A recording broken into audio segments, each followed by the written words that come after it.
Are you sitting comfortably? Then we'll begin. 10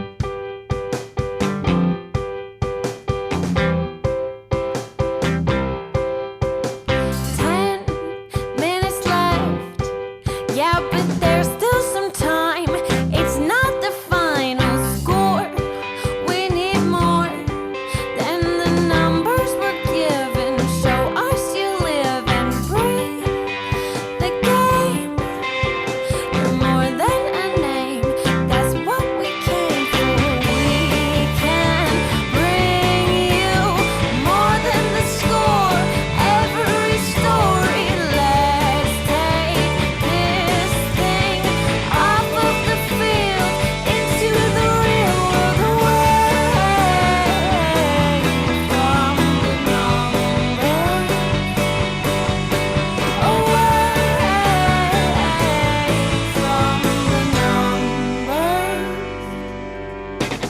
Hello, hello, how do you do? We are the boys in white and blue, and we're back with another episode of There's Still Time, the AFTN Soccer Show, broadcasting on CITR Radio 101.9 FM from the unceded Musqueam Territory at the University of beautiful British Columbia. I'm Michael McCall. And I'm Zachary Adam Eisenheimer. And Zach is back. He was away camping it up, or was he glamping it up? I don't know. I was not camping. I was at a camp. Camping? No, I stayed in a beautiful lakeside villa. I was no, it was an amazing week, man. It was really Did good. the mosquitoes stay away? Yeah, especially compared to last year. I don't think I got bitten once. It was glorious. I've got to say, the only time I've been really badly bitten by mosquitoes here is when I went to SFU for a game, and they were just biting the hell out of my legs. And ever since then, I don't wear shorts up there. I was just like feast. It's like, oh, Scottish meat. Here we go. No, I was at a camp in Hope, and I was like the speaker for the week, and it was great. I had my whole family was there, and yeah, it was great time. Oh, I didn't know you'd gone with your family actually. So, that's nice. Yeah, my kids were campers. My wife was there, kind of just hanging out, but also kind of a part of things, and that was great. Did it go awesome. Ding ding ding, Heidi hi? Is this a Britishism thing you got to explain to everyone or to me? It's a late 80s cult UK comedy show. Who says we're not down with the kids and up to the times? Heidi High set in a 1950s holiday camp, and they would wake the campers up every morning by going ding ding ding, Heidi High, and then the campers would go ho-dee ho. Was that like in a movie or something? No, it might have been a fever dream I was having actually after the mosquito bites. I'm not familiar with that. I don't think that's how they wake the camper. It's a very, very good show. It ran for about 10 years into the 90s. It's a bit of a cult show. It's also kind of crappy, but it's what makes it good. Well, the one thing I want to say, after the camp was over, we spent an extra night at the campus just as a family in this little cabin that they have for the person who speaks during the week. And then I asked my wife, I said, hey, can we just spend the day going up into the Fraser Canyon a little bit? Because I haven't really been there in a long time. And my kids haven't, there's some spots I want to take my kids and whatever, but they haven't been. So we went to the Alexandra Bridge, which is a great little stop in the Fraser Canyon if you're ever up that way. I've never heard of that. Oh, yeah, I'll show you some pictures. This is like a 10-minute walk a little bit down from the highway. But then the biggest thing for me, this was like so tragic and just so surreal. It was my first time being able to go back to Lytton. So there was about 8 summers in a row where I went to Lytton with a group of students to do camps and sports activities and stuff in the community and in a number of the band halls that surround the community. And then, of course, 2 years ago, there was the massive fire that like burnt the whole town down. Yeah. And then some of the people who I knew then ended up here in Abbotsford staying, at hotels while they were all the craziness after was going on or whatever. But I had never been back to the community. I don't drive that way often. But so I just said to my wife, I said, can we go? And my wife is gracious and loving, and so she said, yeah, let's go. And so we went, man, and it was so it's so surreal, man. I've Have driven you been to through. Lytton? I've driven through Yeah. Lytton. Like the other place, like that's been affected with stuff like that with the floods is Merritt, which I quite like. Yes. Merritt, there's a couple of nice little restaurants. Caitlin and me's been to there, so I haven't been back since everything. So I don't know Yes. what it's like now. I've not been back through there. Of course, everyone drives through Merritt when you're going somewhere. Hmm. But yeah, no, Lytton, man, like there's these kind of like there's sort of like two streets that run in the town, right? And then there's a number like whatever, first to eighth or whatever streets. And it's not a big place.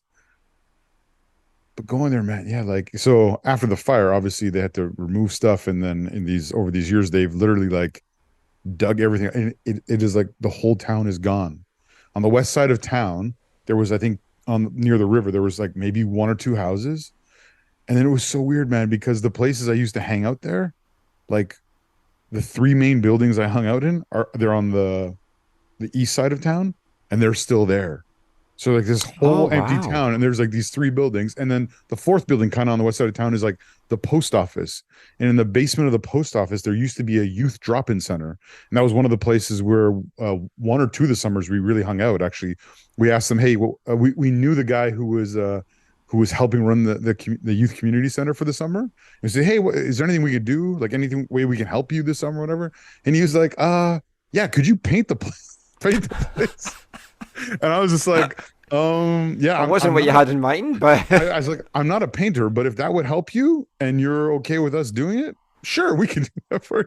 So we painted the place, and then we had one of our students was very artistic, and so we just repainted, and taped and painted and whatever. And but then the one student, he did like a mural on the wall, but it was like it oh looked great, wow! but and it was like of Lytton, where the two rivers meet, the Fraser and the Thompson, and he was always felt bad about it because it's like this bumpy wall, and you can't be as expressive with your painting as you can on a flat, nice wall.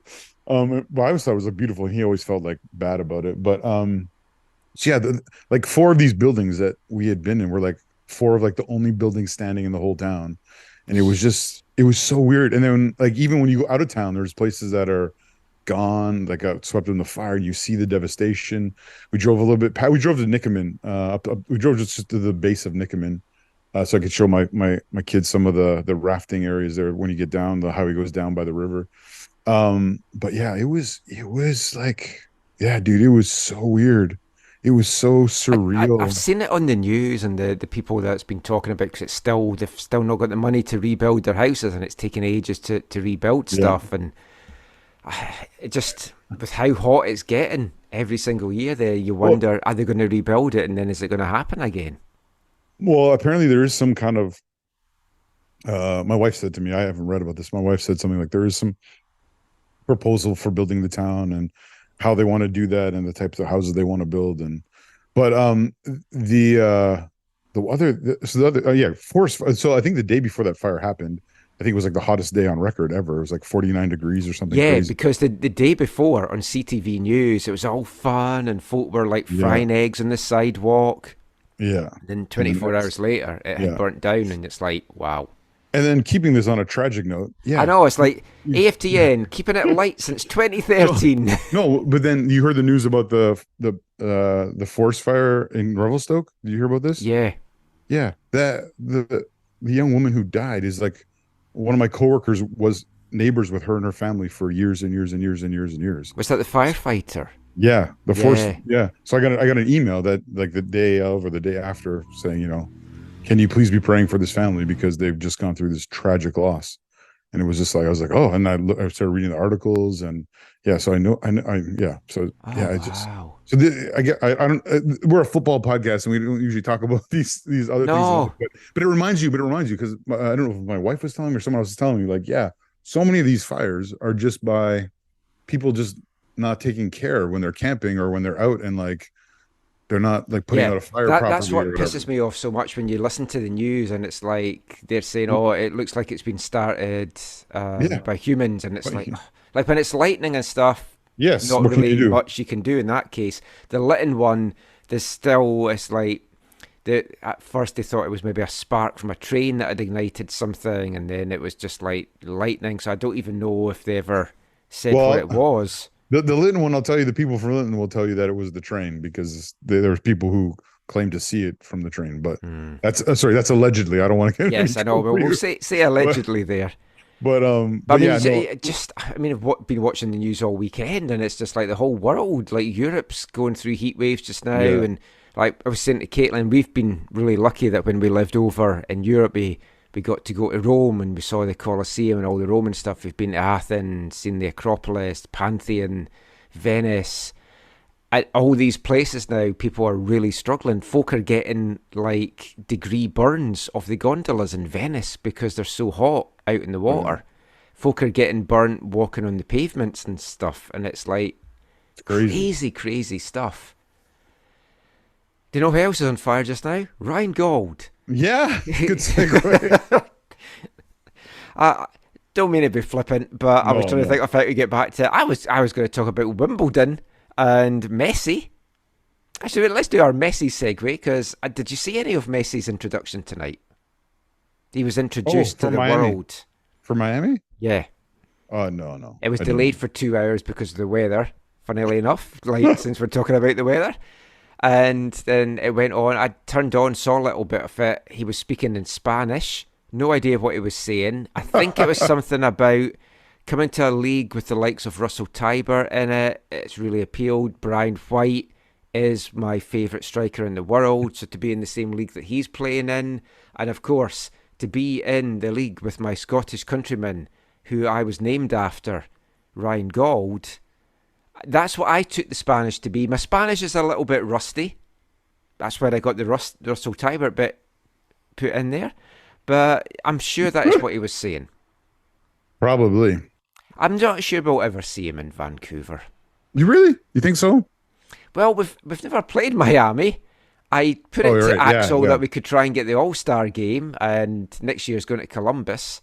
So I don't know how long Messi will hang around, but unless we get them in like Champions League or Leagues Cup, what I will say is I loved something that Colin Miller said in the post-game show at the weekend. And actually talking about that, I just want to give a huge, big shout out to Gideon Hill, who did the whole AM 7:30 Whitecaps game on Saturday. Proud of him. He's used to dealing with a grumpy Scot, so it was quite a smooth transition to do that game with Colin Miller. But Gideon did a fantastic job in the pre and the post-game show, doing the game itself. I obviously went on the post-game show, so it was a friendly face for him. But listening to it on the way home, Colin Miller made a very good point about Messi. He said, if he doesn't play goalkeeper, left-back, centre-back, right-back, midfielders, then he's not going to help this Miami team, because putting Messi in this dreadful team is not suddenly going to make them world beaters. Who took over for Neville? Javier Morales. Wait, the guy who played for Real Salt Lake? Yeah. Oh, he's a coach now. Okay. He's caretaker manager. Okay, so I think I've heard that Tata is rumored as one of the potentials, but then there's all these rumors that like Xavi is coming from Barcelona and like. Oh yeah, they're meant to be signing all these Spanish guys, and they've got Pizarro now. Is Puskas official? The Hungarian guy from the 50s. I think he's long retired. No. Sorry, Busquets is what I'm saying. I mean, you could bring him in. It would be a big name. It would be really big in the Hungarian community. Not Puskas. I meant Busquets. I thought Busquets' old Barca teammate was supposed to go to Miami as well. I don't know. Maybe they all come. Maybe Cristiano Ronaldo will come. Yeah, maybe Ryan Gauld will go there, have the two Messis together. That's not happening. No. I don't know. I think it's an interesting one. They'll make money. They'll sell jerseys. There'll be people around the world with those really nice pink Miami kits with 10 on the back. And they had lots of merch today with number 10 on the back with the 0 and the 1 just spelled out Miami. They were quite cool, but also quite kind of tacky at the same time. The kind of stuff that when you go to a sunny holiday resort, you come back with these. I used to get snow globes all the time for some weird reason. And bells. I had a bell end in my house. It was just a big wall of bells.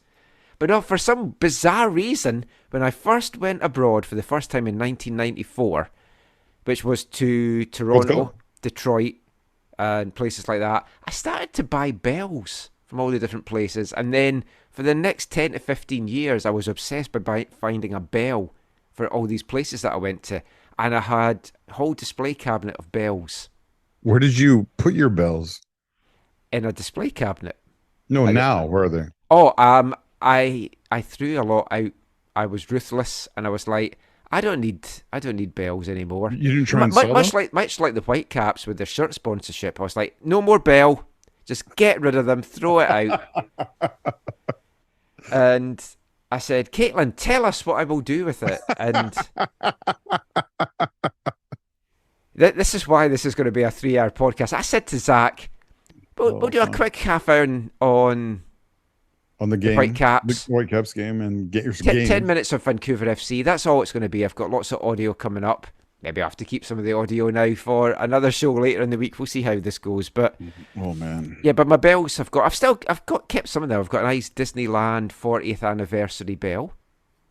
We must be a good 25 minutes into the show now, and I don't think 40th anniversary. Is it like Disney celebrating 100 or Disneyland? No, Disneyland in LA because I went there in 1995. Right. Okay. So I've got a nice glass bell. It tinkles. It's a tinkle bell. I'll stop with the puns now. Tell you who else is magic. Ryan Gold. He is lighting it up just now. 8 goals and 5 assists in his last 9 matches in league and cup play. Whitecaps, 2 must-win games in the past week against Austin and the LA Galaxy. They won them both. They made life very difficult for themselves in the 2 games. We'll chat a little bit about Austin just quickly to kick things off. 2-1 win. Pedro Vite scored 29 seconds in, his second quick-fire goal so far this season. Pegged back 2 minutes into the second half before Sergio Scordova. Please don't let that catch on here. That was terrible down in RSL. Whitecaps already went with it. Anyway, Sergio Cordova thought, you know what? Do you know what would be a good time to get really hot and hit a goal-scoring streak? Right before a month's break in MLS play. So, yeah, Sergio Cordova got his first goal as a Whitecap. The relief on his face was palpable. Our photographer, Tom Iwaziak, some brilliant photos. It was at that end of the ground of Cordova celebrating. I'll be honest, I thought he'd fluffed it. Oh my. As he was in and goal, cuts inside, doesn't shoot, takes another touch, and I'm in my head, I'm going, shoot! Well, when I thought it froze. You have to watch the goal multiple times, because the first time I watched it, I was just like, for all his misses, all of a sudden he has like ice in his veins. I know he was down in Utah, but he's got more than one wife. Oh my God. No, but seriously, for all his misses, all the chances he has not taken, he all of a sudden it looked like he had ice in his veins. He was so frozen. So clinical. So clinical, right? He fakes the one shot, cuts back in, pauses, gets by the defender, and then just slots it home. But then you watch the replay back from behind the goal, and you see the opposite defender take out the keeper. He had no idea what Cordova was going to do either. He's just like, I'm just going to fly in here. I'm sure he's going to go forward. And you're just like, hey, if that's what it takes. But seriously, what happened with that defender in that play? Like, I don't know. I mean, I talk about Cordova looked like he'd frozen, which he didn't. I mean, he coolly and calmly found the spot and slotted home, but the Austin defence froze. Yeah. It was a good move. It was a good goal, and it was great to finally see him get that. It was like a huge weight off his back. You could tell that. Oh yeah. And like we talk about all the misses, Brian White had a slew of them. Oh, well, just throughout the game, it was just a slew of misses. Wasn't there two right at the very end, like the header, like the one that one that flashed by, and it's like you've got to get that on target. And yeah, he had his chances, and I mean. You look at his XG, which I try not to do because, as you know, I hate that. And he's the amount of opportunities he's getting is not correlating with the amount of times he's put the ball in the net. But even if he gets a fraction of it, it's going to help. And ultimately, it was a 2-1 win. It was a massive 2-1 win for the team. They had to win that after losing Seattle, giving up the 2 leads that they had in that one. The only real bad aspect of it, Vanni Sartini got himself suspended. And for yellow card accumulation, right? Yeah. Now, I was working on Wednesday, so and my complex here had an ice cream party. So it's like, do I want to go down to BC Place or do I want to get free ice cream from the Praguery? So I stayed home and got the free ice cream, nice lemon curd ice cream. It was absolutely delicious with graham cracker sprinkles on the top and a nice Czech style funnel cake cone. Delicious. Anyway, so I watched the game from home. So I saw Vanni got the yellow card, and I thought he was just mouthing off because the referee hadn't blown for full time right after the Austin free kick. But no. But then Har explained to me what had happened. He thought the game was over, had gone across to shake hands with the assistant coach of Austin, then realised the game wasn't and went back. Austin took it as a slight. Yeah. And but it was, didn't he also, if my memory's right, didn't he throw like a water bottle on the ground when he thought they won? Yes, first? He threw it onto the pitch as well. Yeah, which I think is partly added to why he got a yellow card. But okay, to his credit though, right? I can't remember if you were a part of this, but in the post game, he holds up his hand and he says, "I'm sorry. I got it wrong. I thought the game had been called. I was not trying to be disrespectful to the opponents." He even said, he's like, and I'm paraphrasing his, how he talked about. Do it in an Italian accent. Yeah, no, that's not happening. He basically said, it would be nice if it would have been nice, sir. It would be nice if MLS could consider that I made a mistake. Yeah. And not send me to the press box for the next match. Well, I mean, he's never criticised referees or drawn any bad blood from pro. So I mean, I'm sure they'll forgive him. And no, but he was just like, it would be nice if they did that, but I don't see them doing this for someone's error. And so, I respect to him for holding up his hand and saying, "Yeah, I made a mistake," and whatever. But yeah, it looked really bad. It looked really, Austin didn't really take it very well either. No. Poked though by Har, of course. If something's going to get poked, it's going to be by Har. So she was speaking to them afterwards, and like Josh Wolf was like, "Look, I know Vanni. It's like he did my coaching, and I've no time for all those kind of antics, etc., etc." It was a mistake, and as you see, he put his hand up. But most importantly, it was a win. It meant he was missing from the dugout for the game on Saturday. Michael Di Agostino took over. He's a great guy. He's a great guy. We've gone from MDS to MDA. Next, MDMA to help us get through some of the tougher away games that we've got coming up in this 7-game stretch. But yeah, 22 minutes into that game on Saturday, Michael must have thought, you know what, this coaching lark's a piece of piss. Nothing to it. We're 3 goals to the good. We could at least have had another one with the 2 efforts that crashed off the crossbar. Galaxy are down to 10 men after an evening to forget from former TFC man Chris Mavinga. Have to stress, used to be with Toronto FC. Can't get that over enough. And yeah, I mean, what could go wrong after that?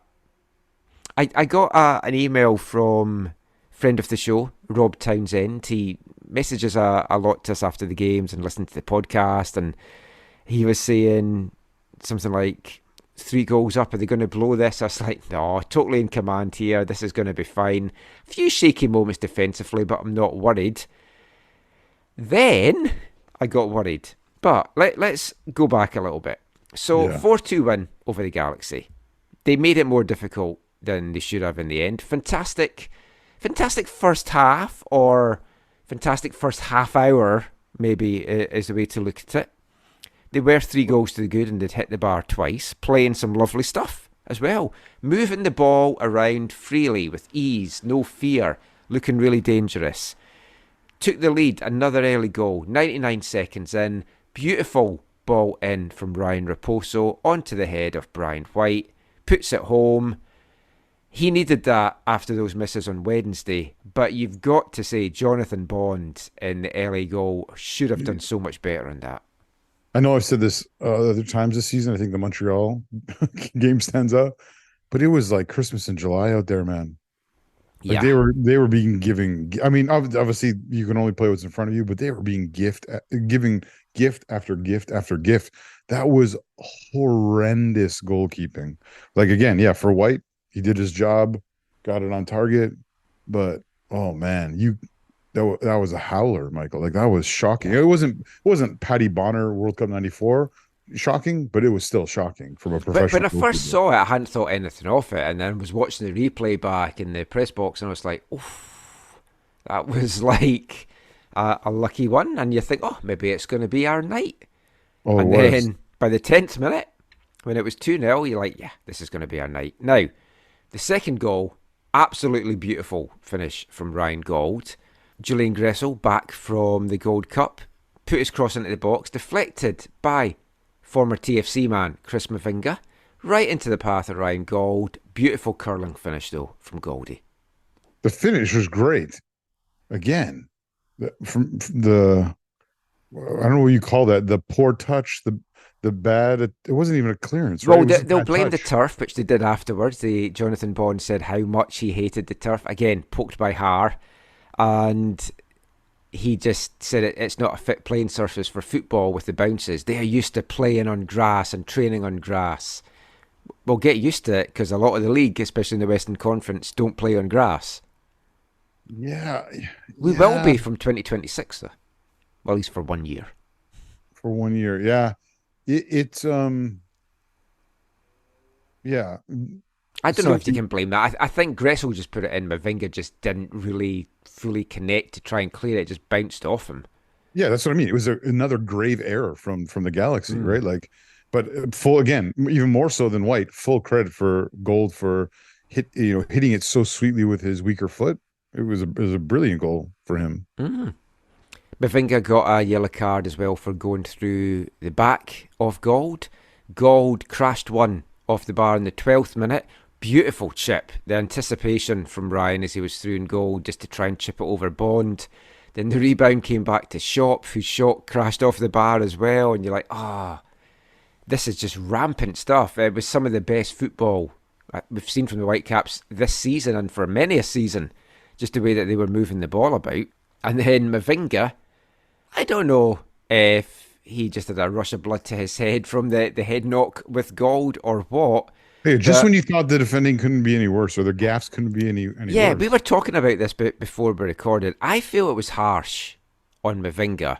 I actually think Mavinga did well to get between White and the ball, get his foot in, knock it away. So I think that aspect of it was a great challenge. Now, it's then questionable whether he had hands on White that made White go down, how much contact there was it obstruction? The referee gave the penalty, and even though it went to video review, I can watch it from different angles and think, yeah, maybe there, maybe not there.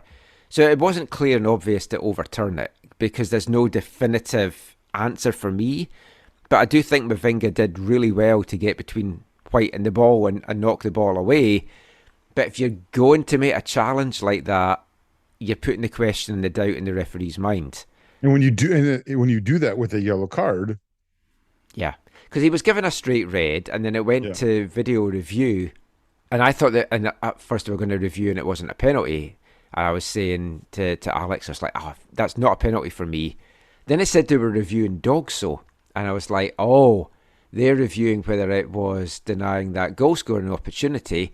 They're going to say no. They're going to give him the yellow card and still send him off, and that's exactly what they did. He seemed very confused because you hear him going, What's happened? What? He's probably going to get a fine as well for not leaving the pitch in a timely manner. That fine does piss me off because with VAR, players are waiting for the review. So I feel it's only fair for them to wait for that to happen instead of traipsing off and then having to traipse back on again. But but that's the thing. Are they supposed to wait like on the side of the pitch? They are, yeah. But it's like I just think that is a bit harsh. Now, if someone gets sent off and they're arguing with the referee, that's a different thing. Laborda didn't get a fine, as I thought he was going to, for slowly walking off the pitch in the middle of the pitch at the Seattle game. So that was interesting. But yeah, it was a penalty. Ryan Gold stepped up, tucked it away. It's 3-0, 22 minutes on the clock. I thought at that point it's going to be damage control for the Galaxy. They're going to have 9 men behind the ball for most of the rest of the game, try and hit on the break. Full credit to LA though, because for the rest of that first half they went toe-to-toe with Vancouver. They weren't afraid to attack. And it was a very entertaining game. Galaxy had a chance. There was a couple of chances for the Whitecaps, but ultimately it's 3-0 at half-time. And I wondered what changes would be made, because I thought the Whitecaps were coasting. So they took Andres Kubasov, brought Berhalter on, and you're thinking, that's probably not going to be that too bad a change. Well, between that change and then Vitae going off with hamstring tightness, and Berhalter and Tybert then being the midfield pivot, it all fell apart. And it's easy to point fingers that's because Russell Tybert came on, which I won't do, others have. But there was a marked difference in the quality between Vitae and Kubas and Berhalter and Tybert out there. Yeah. You're not wrong. Yeah, I can't put it nice, really. It's just, it was a big drop-off. And the Galaxy took advantage. And, I mean, the first 50 minutes of the second half, the Caps again, pretty much coasting. But then, 61st minute, Gaston Brugman. Nice finish. Corner kick comes to him on the edge of the box. Hits it home through a crowd of players. You've got to ask a couple of questions. So, why was he wide open on the edge of the box? How did he manage to get it through so many players without anyone touching it? But he did. It was 3-1. Even at that point, I didn't think there was a way back for the Galaxy. But that lit a spark under them. And Whitecaps had a couple of chances to add to their tally, get the fourth goal that would have put it to bed, and we wouldn't be having some of the conversations that we had after the game and some of the conversations that we're having on the podcast if they had put those chances away. And then it gets to 3-2 in the 74th minute. Mark Delgado, no longer called Marky Delgado. He's got more serious. He's just Mark now. I think that changed when he was in Toronto at some point. Yeah, I think it's much like Marky Mark and the Fun Bunch. Funky Bunch? Yeah. Once Mark Wahlberg left him, he wasn't Marky Mark anymore. He was Mr. Serious Mark Wahlberg. Again, the reference for our younger viewers there. But yeah, 3-2, and all of a sudden it's a nail-biter, and it should never have got to that stage, Zach. No, definitely not. But, like, you guess you can't blame them in a sense, right? Like, for making the changes. No, it's like rest the players, and the players have seen a lot of time, and you've got to think the game's been put to bed by that point. If it was just up 3 goals at the half, okay, maybe it feels a little bit like, you let them back in, but it was up 3 goals and a man. Yes. Right? So, yeah. I mean, in between the 2 goals, Brian White was played in the 66th minute, and it was offside, thankfully, for Brian, because he fluffed a great chance in front of goal after Goldie played him in. Yeah. From about 8 yards out, and it's like, you've got to get that on target, whether you're offside or not, and then Gressel had a chance as well. But at least after it got to 3-2, the Whitecaps kind of tightened up a bit, they knuckled down, and they had the better chances for the end of the game. They had a scramble. Gold nearly got his hat-trick in the 92nd minute. Cordova played the ball inside to him. Little cheeky outside of the foot shot. Didn't have full power on it. It was parried though by Bond. Gold quickly pounced on the rebound, cut it back to Ali Ahmed. His shot cleared off the line by Tony Alfaro, then nearly spun back over the goal line. That was crazy. We still haven't got a really, really good angle, but I think it was on the line. I think it was. I don't think it fully crossed the line for sure. Yeah. So that was the chance, but then it does get 4. It finishes 4-2, and you can't stop this man scoring now. Sergio Cordova, 2-2, finishing a rebound after a nice strike from Diber Caicedo crashed off the bar. Cordova finishes it, gives the little finger thumb things to his name and number on the back. He's here. He's scoring goals. He's on fire. And we're off for a month. Well, there's a Leagues Cup, but in MLS terms, we're off for a month. Yeah. I mean, yeah, sometimes for strikers, it doesn't matter how you get them, just that you're getting them, right? So, Yeah. you know, for Whitecaps fans, you hope that this is just him beginning to roll and to kind of hit the form that he kind of showed in Salt Lake last year. But well, yeah, it was streaky there, so I mean, maybe it's going to be streaky here. Yeah. We do have the Leagues Cup coming up for the next 2 weeks as well. So if he can continue getting playing time, maybe starting those games, get some more goals, that'll bode well then for moving back into MLS duty.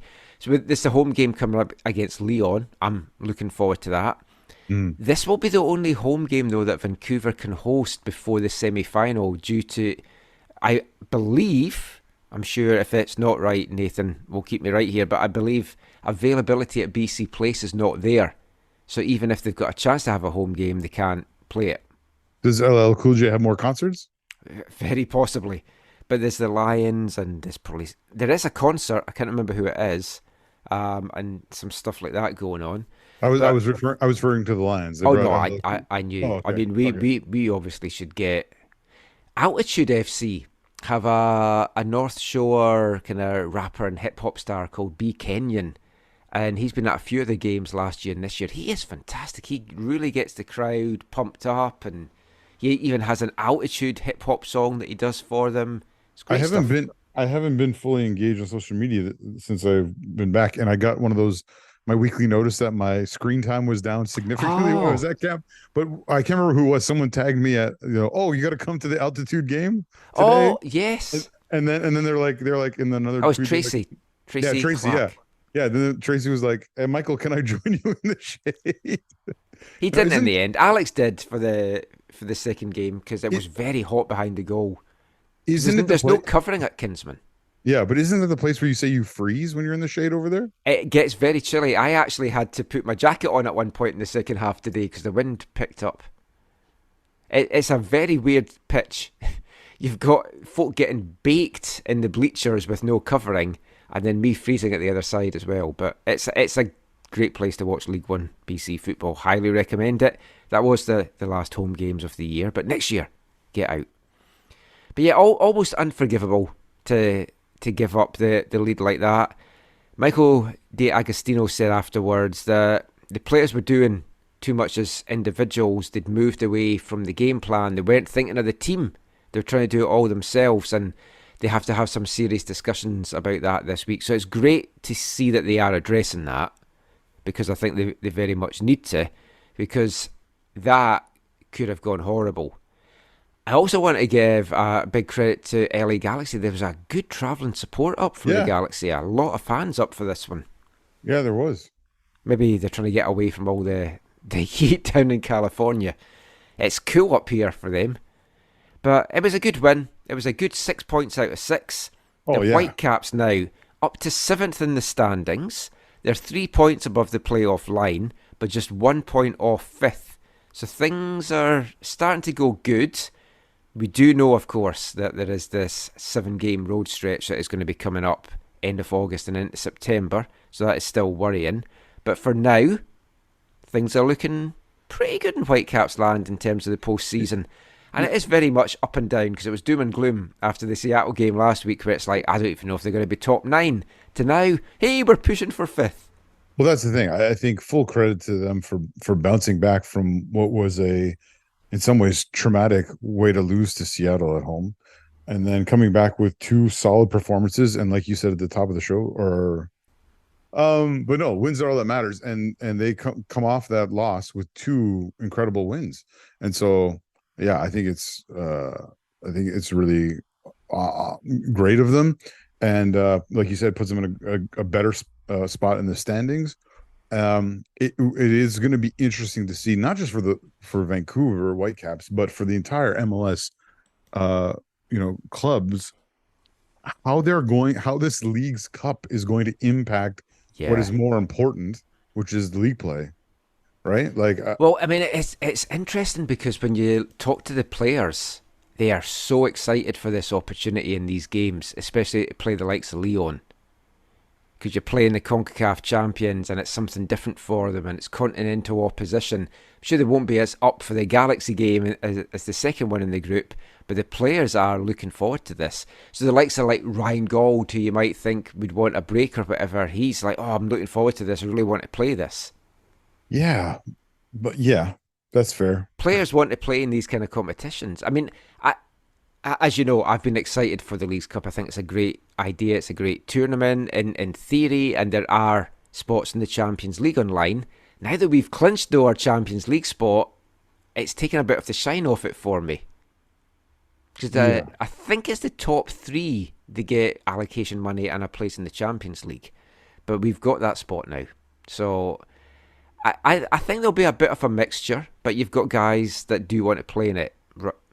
Gauld, Gressel, they want to play, especially in the Lyon game. So I guess we'll see how that goes. And it's going to be interesting on Friday night. I hope there's a good crowd out for it. I'm not sure. There was a great crowd out for this, nearly 18,500. And I think they'll have gone home entertained. It was a good game.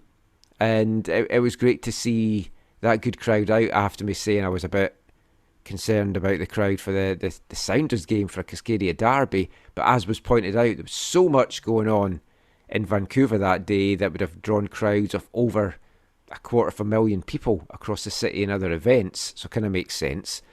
But the Leagues Cup season tickets obviously not valid, and I don't know how much appetite there is going to be for it. I'm looking forward to it. It's going to be a good test, I think, because I think Lyon will come with a strong team and hopefully bring some fans with them as well, just to add to the atmosphere. Yeah, well, that'll be interesting to see. Yeah, how many do they bring? Like, how many fans do they bring, and what does that all look like? But and they've got nice jerseys spoiled by the obscene amount of sponsors on it. I knew you were going to say that. Oh, it's crazy. If you could buy it without the sponsors, it would be great. You can buy the new West Ham jersey without the Betway sponsor, because a lot of folk don't want to buy shirts with bookmakers on it. So you can now buy that without it, which is an interesting touch. It's a I'm Forever Blowing Bubbles jersey. So it's got bubbles on it, and it's got the words of the song through it. Inside it as well, it's got a Michael Jackson thing. I'll have to look that up. No, it's quite a nice jersey. I might get a bootleg one that doesn't have the Betway thing on it. I'm not paying £75 for it, which is what they're asking for now. Oh yeah, that's a lot. Yeah. Anyway, that is it for our Whitecaps chat and our MLS chat. We're keeping that brief. We're going to be talking CPL next, and we'll have our song from our Artist of the Month. Hi, I'm Ryan Gauld, and you're listening to the AFTN Soccer Show.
Welcome back to the AFTN Soccer Show on CITR Radio 101.9 FM. And kicking off this part is our Artist of the Month here at AFTN for the month of July. From Edinburgh, Scotland, 80s shambling band Shop Assistants. That's a song taken from their 1985 debut EP, Shopping Parade. That's All That Ever Mattered. And all that ever matters really in football, of course, Zach, is winning. Nothing else is important, is it? I knew you were going to say that. I was trying to get a segue. I went with that one. Yeah, I mean, winning is important. It isn't the only thing, but it certainly helps. It certainly gets bums on seats. And I know it's a question, but we're going to talk Vancouver FC in this part and CPL in the next two parts, actually. And mentioned to Rob Friend, and we'll play a little bit of audio from Rob later about what is it going to do to kind of get Vancouver FC more bums on seats. Is it just a winning team? And he feels it goes beyond that. I mean, that is true. Vancouver FC in action on Sunday, making the long trip out to the capital, taking on Atletico Ottawa. That's on a bit of a run now, Zach, after a slow start to the season. The win for Vancouver FC the other week against Halifax had sent Ottawa to the bottom of the table. That seems to have kicked them up the arse, and now they came away with a 3-1 win over your lads today. Oh yeah, in Ottawa, that was like 3 in a row, right? Three home games. Yeah. 3 home games and 3 wins in a row? Yeah. Or just three wins in a row? Think both. Oh no, one might have been on the road, actually. Yeah, they're all blending together this week. Yeah, I think they beat Cavalry away in one of those ones. Yeah, they are all blending into one. There's so much football getting played at just now. It was a 3-1 win for Ottawa, which should have been 4-1. Need VAR again. that was really poor. That was not close. Like as soon as you see it back, you're like, oh. Yeah, exactly. Because when it happened, you're like, yay, and then you saw it, and you're like, yeah, you're like, exactly. I was like, oh shoot. But I kind of thought the third goal was offside until I saw the angle, and again, it was like, oh no, my buddy Crawford's keeping him onside. Yeah, it feels at the moment Vancouver FC got quite an exciting attack starting to come through, but the defence is letting them down a little bit, especially on the road. I mean, they put in a good effort in that game against Halifax, which you went on the show last week. We talked about that with Felipe, but the 2 games I've been at, they've won both. Yeah. And I felt, that's the turning point for them. They're going to go and push on, and then they haven't. I think they could still go push on at home. You're right, but it was kind of disappointing that they didn't get more from the game against Ottawa today. Obviously, I guess the feat is finally scoring a goal against Ottawa. Yes, that was the third game, and it was like it'd been five halves with no goals. So to kind of finally get a goal against them was nice, but I don't know. As the game started, just with the additions, it just felt like it wasn't just like we got to hope for a goal and then hope to not concede. You know what I mean? Yeah. It felt like at the beginning of the game, I felt like even though we didn't have shots on target, I felt again like we created good chances, and I felt like we were just dangerous. I mean, the big thing I think early on in the half was what are we calling him here? Raynan Garcia.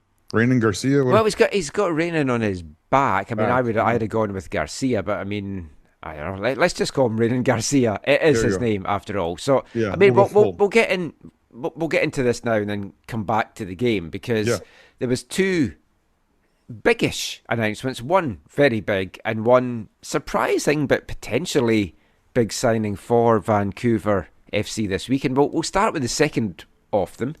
Raynan Garcia, Brazilian midfielder. And I mean, it's pleasing to see Vancouver FC's youth policy coming into full effect again, giving a chance to a young 37-year-old that may or may not have retired. But here's the thing, though, right? Obviously, because they have done this, actually is influenced by at least in part by the young youth policy that they have. Yeah, I am being just facetious. Because unlike some other clubs within the league, they don't have to worry about how many minutes they're giving to the younger players, because they've already achieved the minimum target, right? And so, I mean, that's something that's a big thing to brag about. Like, genuine, I'm not being facetious again here. It's like Vancouver FC leading the league in under 21 minutes, and that is something that the club should be proud about and should be getting a lot more attention, I think, than it is. And it is important to them. I've talked with Rob about this a lot over the years, even with back in the Pacific days. Yeah, this is very, very vital. But they obviously were able to, as everyone else is able to assess, that they were lacking some experience, some leadership in different parts of the pitch, and so Raynan Garcia has been brought in to hopefully provide that for at least, I guess, to the end of the season. I don't know if it goes beyond that, but I'd be very surprised if it's not just a half a season and done thing here. But I mean, we're talking about a guy that, I mean, he's played in Serie A with Sampdoria. He's played with Cluj, which, as I was explaining to you just before we recorded, Cluj or Cludgy is Scottish slang for toilet over in the old country. But it's also a Romanian football team. Yeah. They're in the Champions League. Is it not pronounced Cluj? It is, yes, but we like to say Cluj because of Cludgy. Romanian football team. So, I mean, he's played over in Europe. He's played with Al Nassr before all the money started flowing down there. Maybe a little bit of money, but not as much as there is now. So, I mean, he does bring a wealth of experience, and it is something Vancouver FC have been badly needing, and they do need to bolster that midfield. I mean, Felipe and we were talking on the show, it's like a number 6 is screaming out as something that you feel they definitely need, but getting some experience in that midfield, I think, is crucial. And it appears like that's what he's been brought in to do. And not only that, the one thing that I think is interesting about him is not just the center of the park and his ability to be kind of a central defensive midfielder, but he's also left-footed, and so I think he complements Simmons quite well. Who's right-footed. Opens up new commercial opportunities with the likes of stair lifts and Zimmer frames. Get the older folk on board. I'm talking about a guy that's 18 years younger than me, and I'm making old jokes. I know, but the time will tell, right? Like how long he's here for and how much he's able to. I mean, after the Ottawa match, there's 13 games to go, right, in the league play. Yeah. And so how much will he contribute and play? And that'll be interesting to see how it all plays out. It will also be interesting to see if he is a better locker room addition than the other experienced international player that they brought in, Gail Sandoval, who has moved on to pastures new, although still not officially announced, I don't think, even though his jersey number has been given away to... No, it was announced. It was announced. I didn't get a press release. It was in the press release. You missed it. It was one line. Oh, was that at the very bottom? I don't know. I think it was at the bottom, but it was in there. It was a one-liner. I did miss that then, so apologies. The club has parted ways with Sandoval, but I don't know where he's gone to. But playing golf in Mexico, according to his Instagram.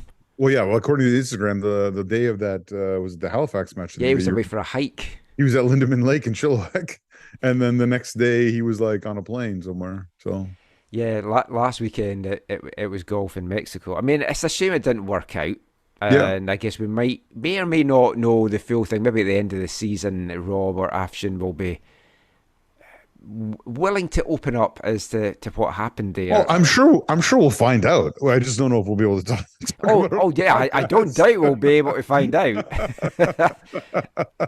It's whether I get anyone to go on record to talk about it, though. I was going to ask about it at the press conference when the first signing of the week was announced, but it was a good-natured press conference. I didn't want to bring the mood down. But Raynan Garcia, the second signing of the week, the first one, though, the reigning, defending CPL Golden Boot winner, a man so good he can leave in August and still win the Golden Boot in the league.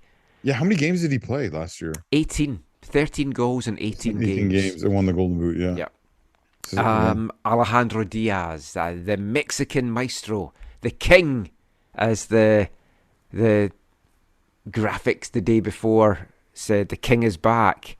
And I think it's a great addition for the club. Oh, huge. Fantastic player. Loved what he did with Pacific. We spoke last season. Pacific were never the same when he left. They just couldn't replace him. Yeah. And they suffered as a result of that. And you saw their form dip and they fell from the top and then they didn't even end up making the championship game. And a lot of it can be placed at Diaz going. But to bring him in to the team here, I just think it's fantastic. He spoke about how much he loved being here in British Columbia before. I did think, I wonder if they've told him it's Langley and it's not a nice kind of coastal community that he's going to be living beside. When they sold that to him about how him and his family loved life over here before. Langley. You can go live in like White Rock. Oh, that's true. Yeah. I wouldn't be surprised actually if they maybe move him somewhere to the sea. But I mean, it's a fantastic addition. It's weird because it sounds like, so he made the move to Norway. I'm not going to mispronounce his name of his club, but so it sounded like when he went last year, because Norway I think starts like kind of in the summer or whatever, right? Yeah, they have a kind of April to October season. Yeah, so he goes, he plays 11 league games, scores 6 league goals. Yes, which is pretty great. And then this year, he's used only in their first half of their season. He's used only in 8 games, only scores 2 goals, and those are both in the cup. So his numbers: 19 games, 8 goals. Again, not bad. But if I'm reading between the lines right, it sounds like he didn't settle. Like, I don't think it has wholly to do with playing time. Well, that may be part of it. I took a little bit of both from what he was saying, that he didn't settle, but also he wasn't being a regular in the squad for this season. And I'm going with the pronunciation of the club as Sondal. Yeah. That might not be right. People know my pronunciation of foreign things is not fantastic. Makes my commentary all the more fun. But I mean, a Norwegian First Division side, and the Norwegian First Division, it's not one of the top 10 leagues over in Europe, but it is a high quality league, and there's a lot of good players in that league. It was a great move at the time, and it's a great deal for Vancouver to get him. A 1-year loan as well, which I thought was interesting, because initially I thought, I wonder if it'll just be 6 months, and then they'll review stuff, and then I thought, it'll probably be 18 months that they'll sign him for. But a year kind of leaves it open that if he wants to have another crack at Europe, he's got that possibility ahead of him. Yeah. And obviously, Sondal might want a transfer fee for him as well, which is the other aspect. The better he does here, it's one of those catch-22 situations, the better he does here, unless they've agreed a fee beforehand for a permanent transfer, it might increase his value a lot more. And he's got off to an absolutely fantastic start. Totally. And the 2 new signings actually combined on the goal. It was a great ball in from Garcia, and Diaz just doing what Diaz did, rise above the defenders, headed it home, beautiful goal. This is great for the podcast. You can see me. He just hung it up there, right? It was almost like an alley-oop in basketball. Like, you just put it into that space. Oh, I was going to say, who does he play for? See, one of your Bundesliga guys. No, you know what I mean? Like, you just put it up there. He was with Al Nassr as well, I believe. No, but Renan Garcia put the ball kind of only where Diaz was going to get it, right? Yeah. And it was a nice header back across goal. And on the broadcast thing, they said I think it's 27th goal. He's third all-time leading scorer in Canadian Premier League history. And on that goal, he equaled Taron Campbell, who's obviously the current all-time leading scorer, with 8 headed goals. Oh, I think they said, if I got that right in the podcast, that's what they said. But it was encouraging. But that's from the beginning of the game, though, in the beginning of this game for Vancouver, with Diaz on the field, and then Renan to a lesser degree, but obviously excited to see what he was going to do. It just felt like we had a chance. Like, this wasn't going to be a hopefully don't concede, or hopefully only concede 1 and nick 1 or 2 and whatever.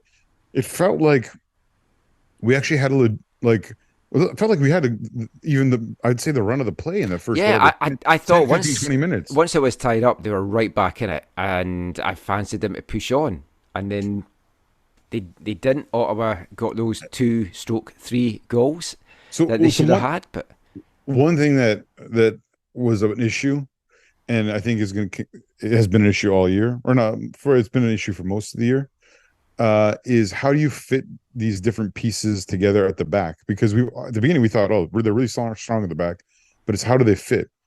And so we went back to this issue we had um with playing Ibrahim at right back. And I really like Ibrahim. I think I think he's talented. And he's a great interview. Like, he's a great person to talk to. But I feel like he is not, like, at right back is not the position for him, particularly defensively. Not because I think he's fine one-on-one. I think it's more the pace, and not necessarily even just like when he's close to someone. There was one time I think Verhoeven, got played in on like a give and go, like a 1-2 type situation where he was just able to create so much space with his pace to get around Ibrahim. And it just feels like we're always unbalanced, because it feels like when that happens, like I can't remember if it was Kantav in the first half, Mickey had to come play almost like a wing back, like almost like help back. And again, maybe that was intentional from Afshin. Maybe that's what they were actually trying to do, push those guys across. But it was a little bit weird, and it felt better in the second half when they made some of the subs. They brought on Crawford and brought on Kwok. They pushed Cameron to the left, from the left side back to right back, and put Ibra in the middle of the field. I think they took off Simons, actually, put him into the middle field next to Renan Garcia, and it felt a little bit better, even though obviously after that point I don't think we created quite as much, but it felt a little bit more balanced and a little bit less exposed on the one side. But again, hopefully that changes in August in one way or another with the return of Caden Chung. Yes, right? He is very, very much needed back in this team right now. Because now with Garcia, I think you play Garcia and Simmons together in midfield, or even Garcia and Bakari, or Bakari and Simmons, or whatever, in kind of the double pivot. And Chung, I think, can ideally play right back for us again, as opposed to central midfield like the beginning of the year. He can play right back, and you can be confident with Crawford or Kwok or Cameron at left back, and can kind of go forward from there. The other concern I had was late in the game when we were about to make a sub, and Amir was going to come on for, I always mess up his last name. Amir Kanani, great guy, was about to come on, and Kantav went down with a cramp, and so they had to alter the substitution to bring on Amir for Mickey.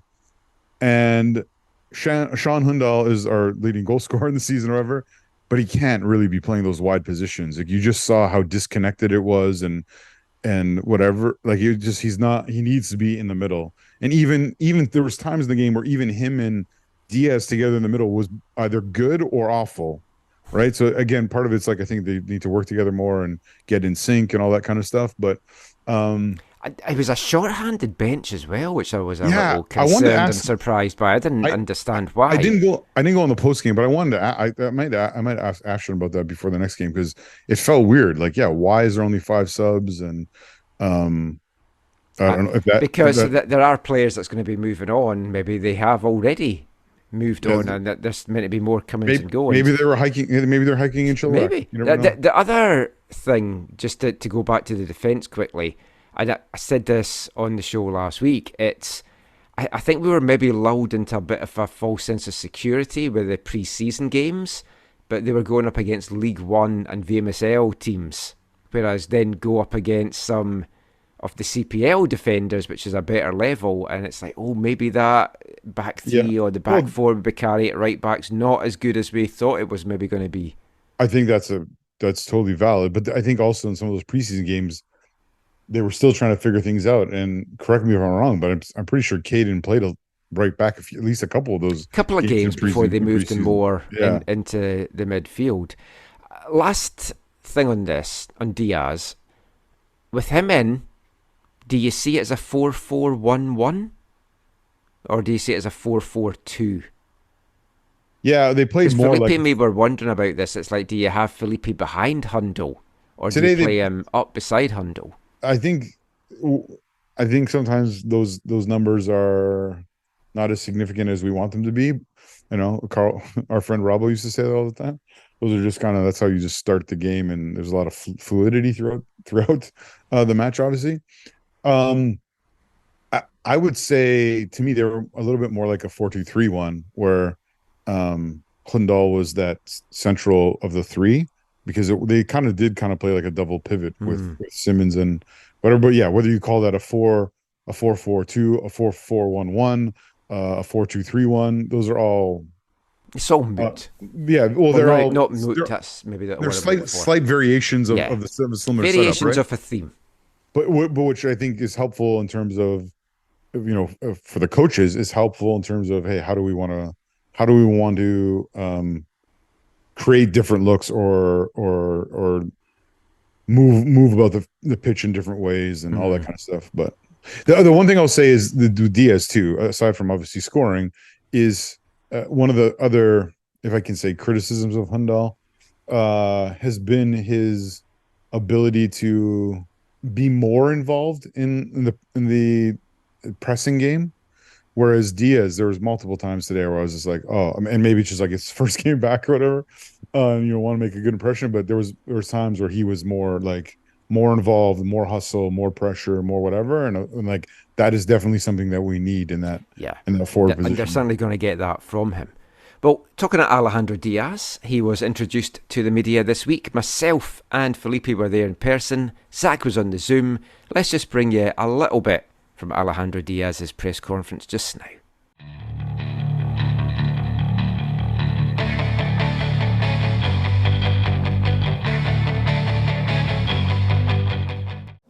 Well, first of all, I'm super excited and happy to be here and to sign with Vancouver FC. Super grateful with Rob and Coach Afshin for the confidence and for bringing me in to the CPL again, and especially to this amazing team. And it's brand new, as Rob said, 8 months. It's unbelievable, it's crazy, and it's really good. I'm super excited. It's a great challenge, and I'm super happy because I love challenges, and I think this is a great challenge, and for sure I'm looking forward to play as soon as possible and to get some goals in my country. Alejandro, you know this league, you know the province of BC. What tempted you to come back now after having made the move to Europe, and how long has this kind of been in the works? Well, first of all, I knew CPL because I was here 2 years. Of course, I knew Rob, how he works and how he manages things here. So when the opportunity came, like, for sure it was like really easy for me because I already know him, and because as I said, it was a new team, and that's a big challenge, and also because the last 6 months in Norway I wasn't playing that much as I was expecting. So as a football player, you always want to play and you always want to get that confidence on playing. And when this opportunity came, I was like, yeah, like I want to go back and play, and for sure, like coming back to Canada, that's a special place for us and for my family.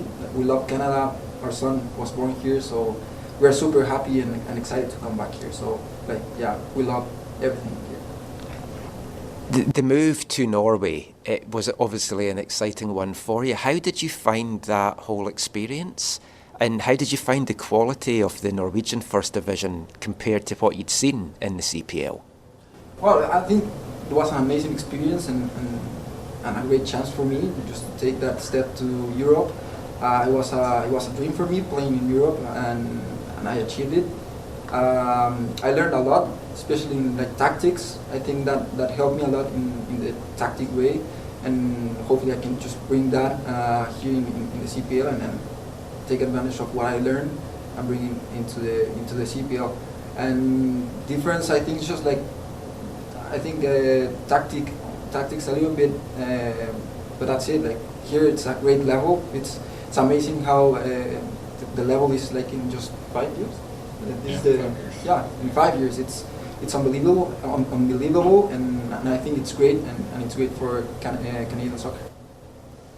Alejandro, welcome back. Thank you. Vancouver FC, like you said, it's a very young club, 8 months old, and the philosophy that they have is a bit different from what you're used to at Pacific.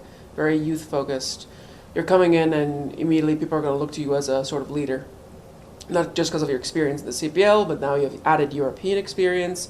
How do you feel about that role coming in to become sort of that face in the dressing room? I'm excited about that.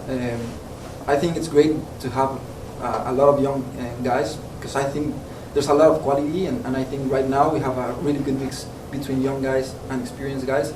Right now I'm one of the experienced ones, so for sure I'm gonna try to bring my experience and my time in football and try to help like the young kids, like in special like small details, like yeah, I don't know, like to be professional and like all that kind of stuff. So, and also in the pitch try to help them like talking and supporting if they, I don't know, they miss a pass or something like that. Just try to bring that energy up again, and yeah, just try to help in every way that I can. And the loan deal is for 1 year. 1 year is not that long of a time, but for a club that's so young, that 1 year with your added experience can help so much. What are you looking to achieve in this 1 year loan deal? Well, for sure, the main objective is to be champion. Like that's for sure the number one. And of course, me being here, I'm gonna work hard every single day just to help everyone and help the team, and for sure like try to score a lot of goals and like in the personal way. But of course, like the most important thing is to achieve that. First, make it to playoffs, and then fight for the championship. Alejandro, one of the things that fuels soccer in general are rivalries, or derbies, and the biggest one with Vancouver is obviously the Pacific one that only is fueled more now with your signing for Vancouver. What are you anticipating the reaction from perhaps the Pacific fan base is going to be to your signing, and are you excited for the next Ferryside derby when they come here or when you go over to Ireland? And is that a game that you would get excited for, or is it just another game for you? No, of course I'm gonna get excited, and obviously I'm always gonna be super grateful with Pacific because that's the team where I came from first. But now I'm defending Vancouver FC, so of course I'm excited. And once we play Pacific, of course I'm gonna just work hard to beat them because like I'm defending Vancouver right now, and this is my team. So of course, 100% grateful with them, and I spent 3 amazing years over there. But now this is a new stage, and yeah. So I'm super happy and excited to start this stage here.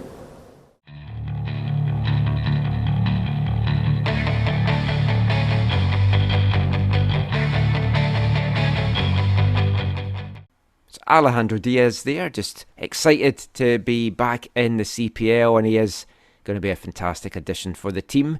The team, with the defeat against Ottawa, back at the bottom of the standings after the good run that Atletico's had that took them from bottom last Friday up to 4th now, which shows you how crazy this is. Vancouver FC, bottom at the moment, 13 points. Slightly worryingly now, 8 points off that 5th playoff spot, but with a game in hand. But they are certainly going to need a big run in the second half of the season. Can they do it? Can they get the fans out to support the team as well? Those were some of the things I got a chance to chat with Rob Friend about at the Diaz press conference on Tuesday. Here's what he had to say about that.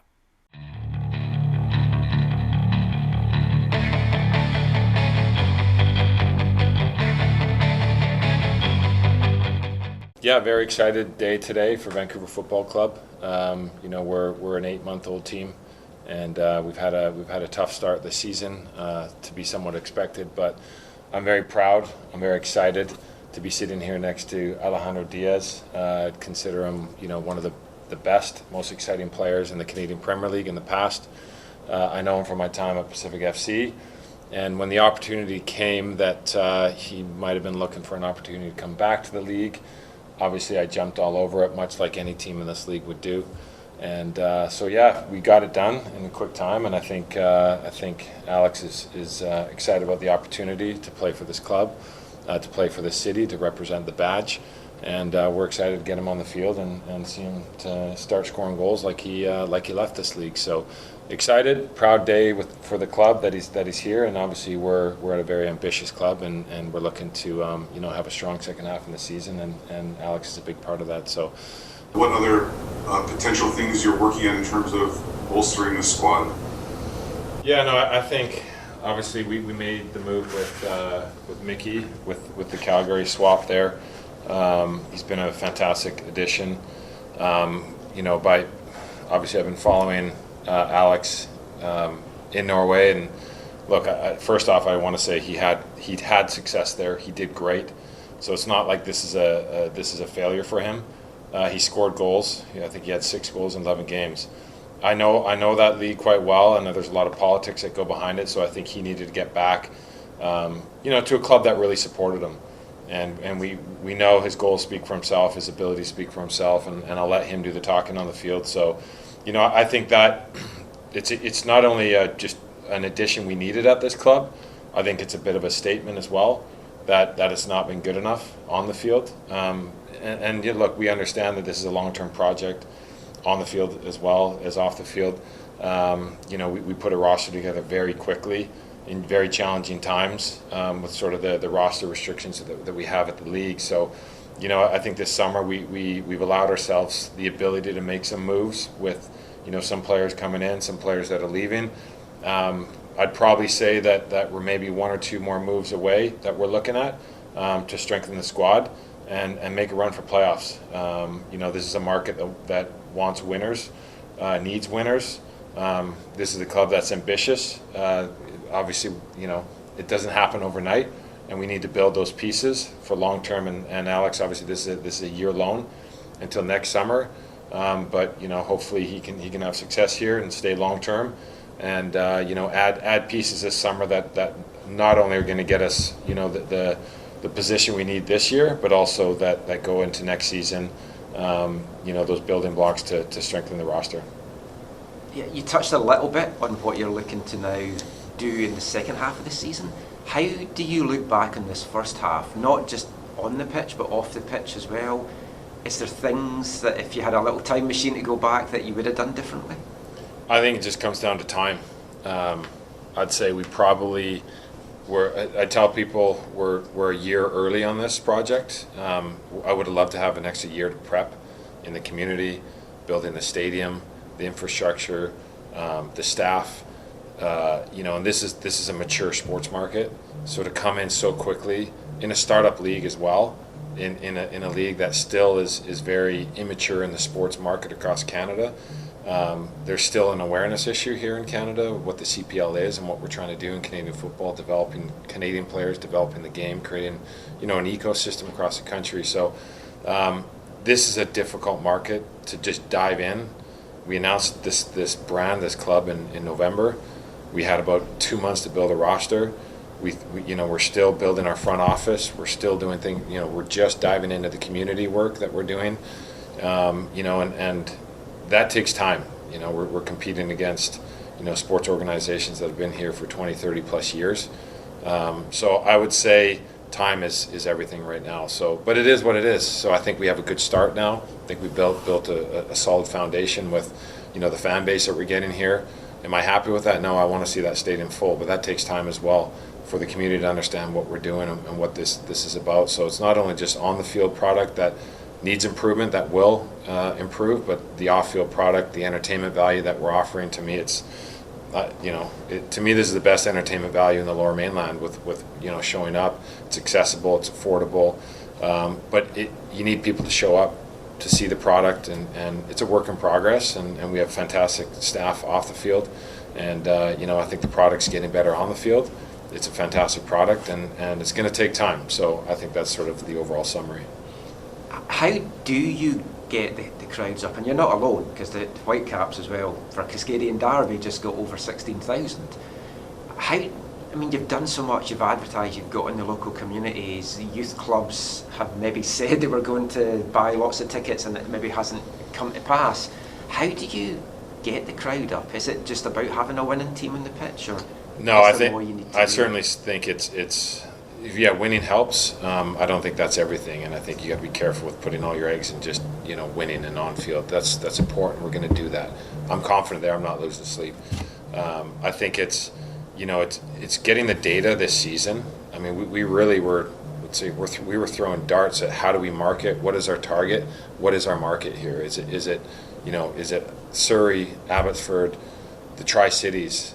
How far outside of that do we go, right? So you've got sort of this region that we're marketing towards, and then we're looking at the data, who's showing up, which youth clubs that we're working with, advertising and trying to get their young kids and their families out to our stadium.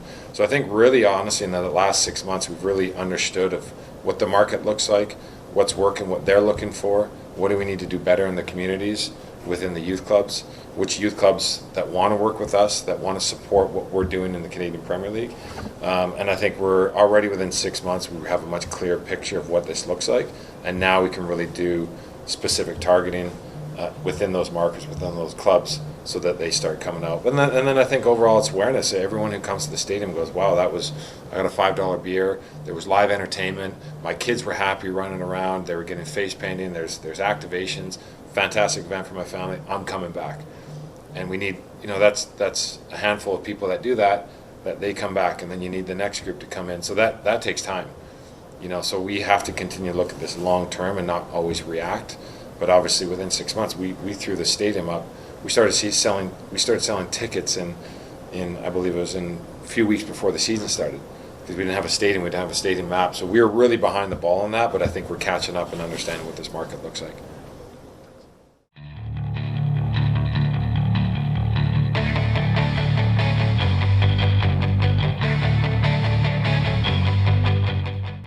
Vancouver FC owner Rob Friend there, just chatting about his thoughts on the season so far and can they push on into the second half. And I definitely think, and we'll speak more with Rob at the end of the year, and hindsight's always a great thing, but there are definitely things he would do differently. Oh yeah. But they're making some good moves just now. Rob kind of indicating that there's going to be some more movement as well before the transfer window closes, players moving on, players coming in. So we'll see where that takes them. It is a very interesting CPL this season. We're going to continue our CPL chat in the next part with our feature interview on the show this week as I sit down with Halifax Wanderers head coach Patrice Gheisar. And we'll be back with that after this. How's it going, guys? I'm Ben Fisk. You're listening to the AFTN Soccer Show.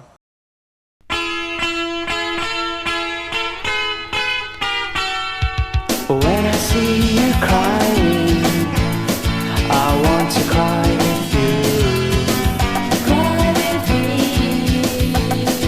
And when I see you laughing, it makes me laugh with you.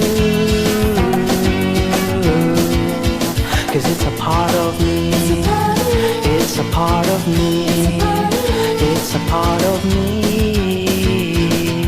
When I see you smiling, I hope you smile at me.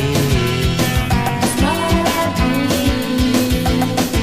And when I see you sad, it makes me so much less unhappy. 'Cause it's a part of me.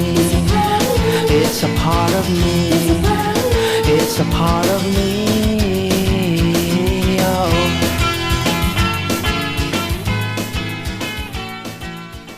Welcome back to the AFTN Soccer Show on CITR Radio 101.9 FM. And kicking off this part, what I've decided to do for the rest of the month, I've been enjoying shop assistants as our Artist of the Month. Played some stuff from the record label 53rd and a Third, one of the best Scottish record labels of all time. And I thought I'm just going to continue that now for the rest of the month. So I'll have shop assistants as Artist of the Month and a couple of tracks played from the 80s, from the 53rd and a Third record label from out of Edinburgh. That one was from a band from Bells Hill, just outside of Glasgow, called Groovy Little Numbers. And that's their 1987 single, You Make My Head Explode.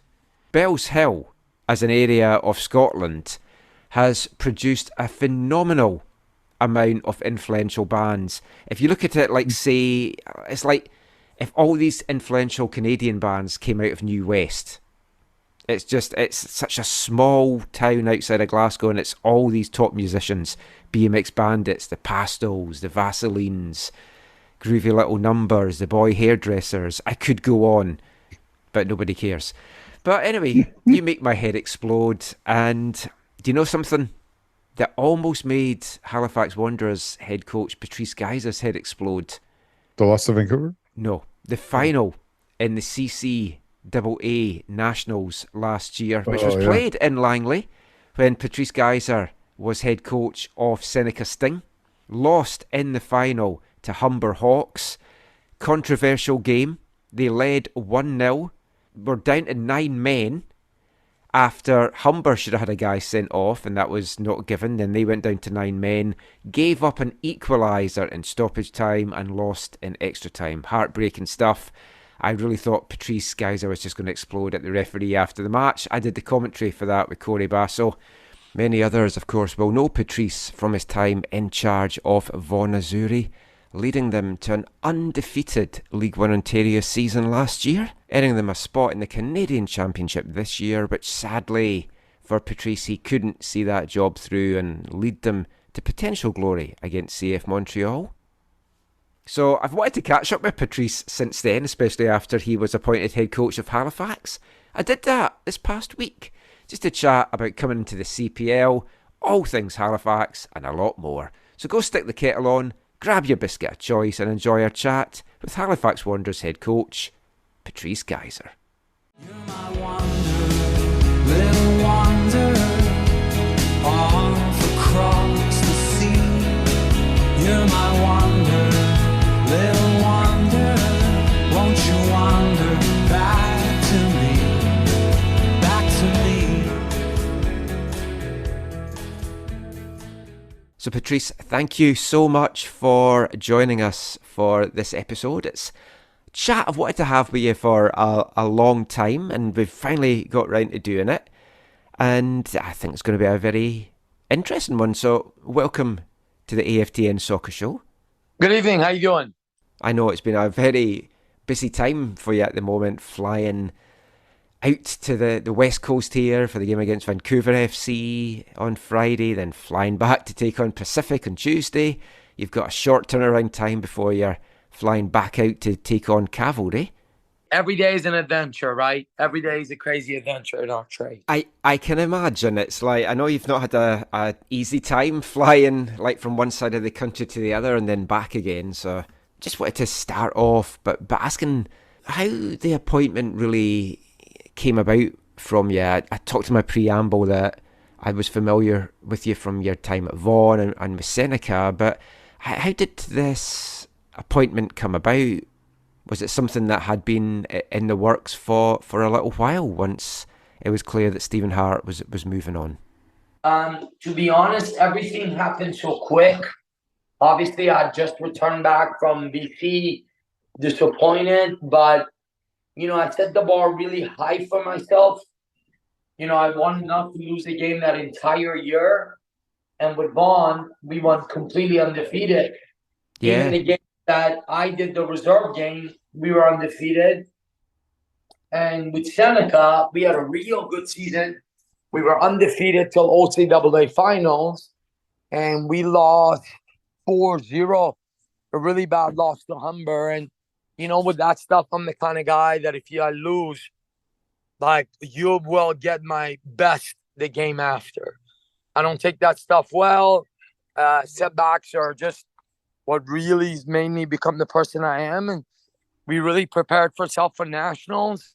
Some of our players were praying for, I think, Langara to beat Humber. And I was praying that we play Humber. There's a thing about seeking revenge that gives me extra energy, and it didn't happen, and we had a great plan, but all of that happened. Just came home and wanted to a bit, and I got a call saying, "Hey, are you interested in the Halifax job?" And I didn't even apply, and I just knew their people, and I said, "Sure." We started the process. To be honest, it moved so quick. I didn't think I'd be considered. So once it came, I was grateful, and then came a lot of life decisions, how we will handle our family. But as I'm saying that day, like literally like today was every day. You get up trying to think, what are we going to do with our family? And before you could blink, the day was already gone. So I spent December, January, February really taking the deepest dives on finding players. I wanted the team not to be a team that would just return, that I settle. I wanted every player to be a player where I felt I would really connect with. So, the things I was looking for, the system that we want to play, So obviously a competitive player who's technical, who can play in transition, can press and take care of the ball, and has a strong personality. So once that was qualified, then it's negotiation. So all of that really went quick. And as I knew, it was February and I moved here in preseason, and here we are. And, you know, the lessons don't stop. Every day there's a new thing that I'm learning and adjusting, and, you know, it's been great. Yeah. How have you found the transition? Because obviously you've been in League One, you've been in the college game. Having gone from that to now every day you've got players and you've got a full-time professional environment, has it been quite an easy transition for you? I'm just not a person that I think I've ever used the word easy in my life.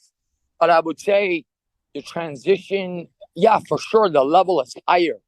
But I also think a lot of people underestimate the quality of the lower leagues like TSS and Vaughan play at. So the level was familiar, but I also didn't have any of these resources that I've learned to use.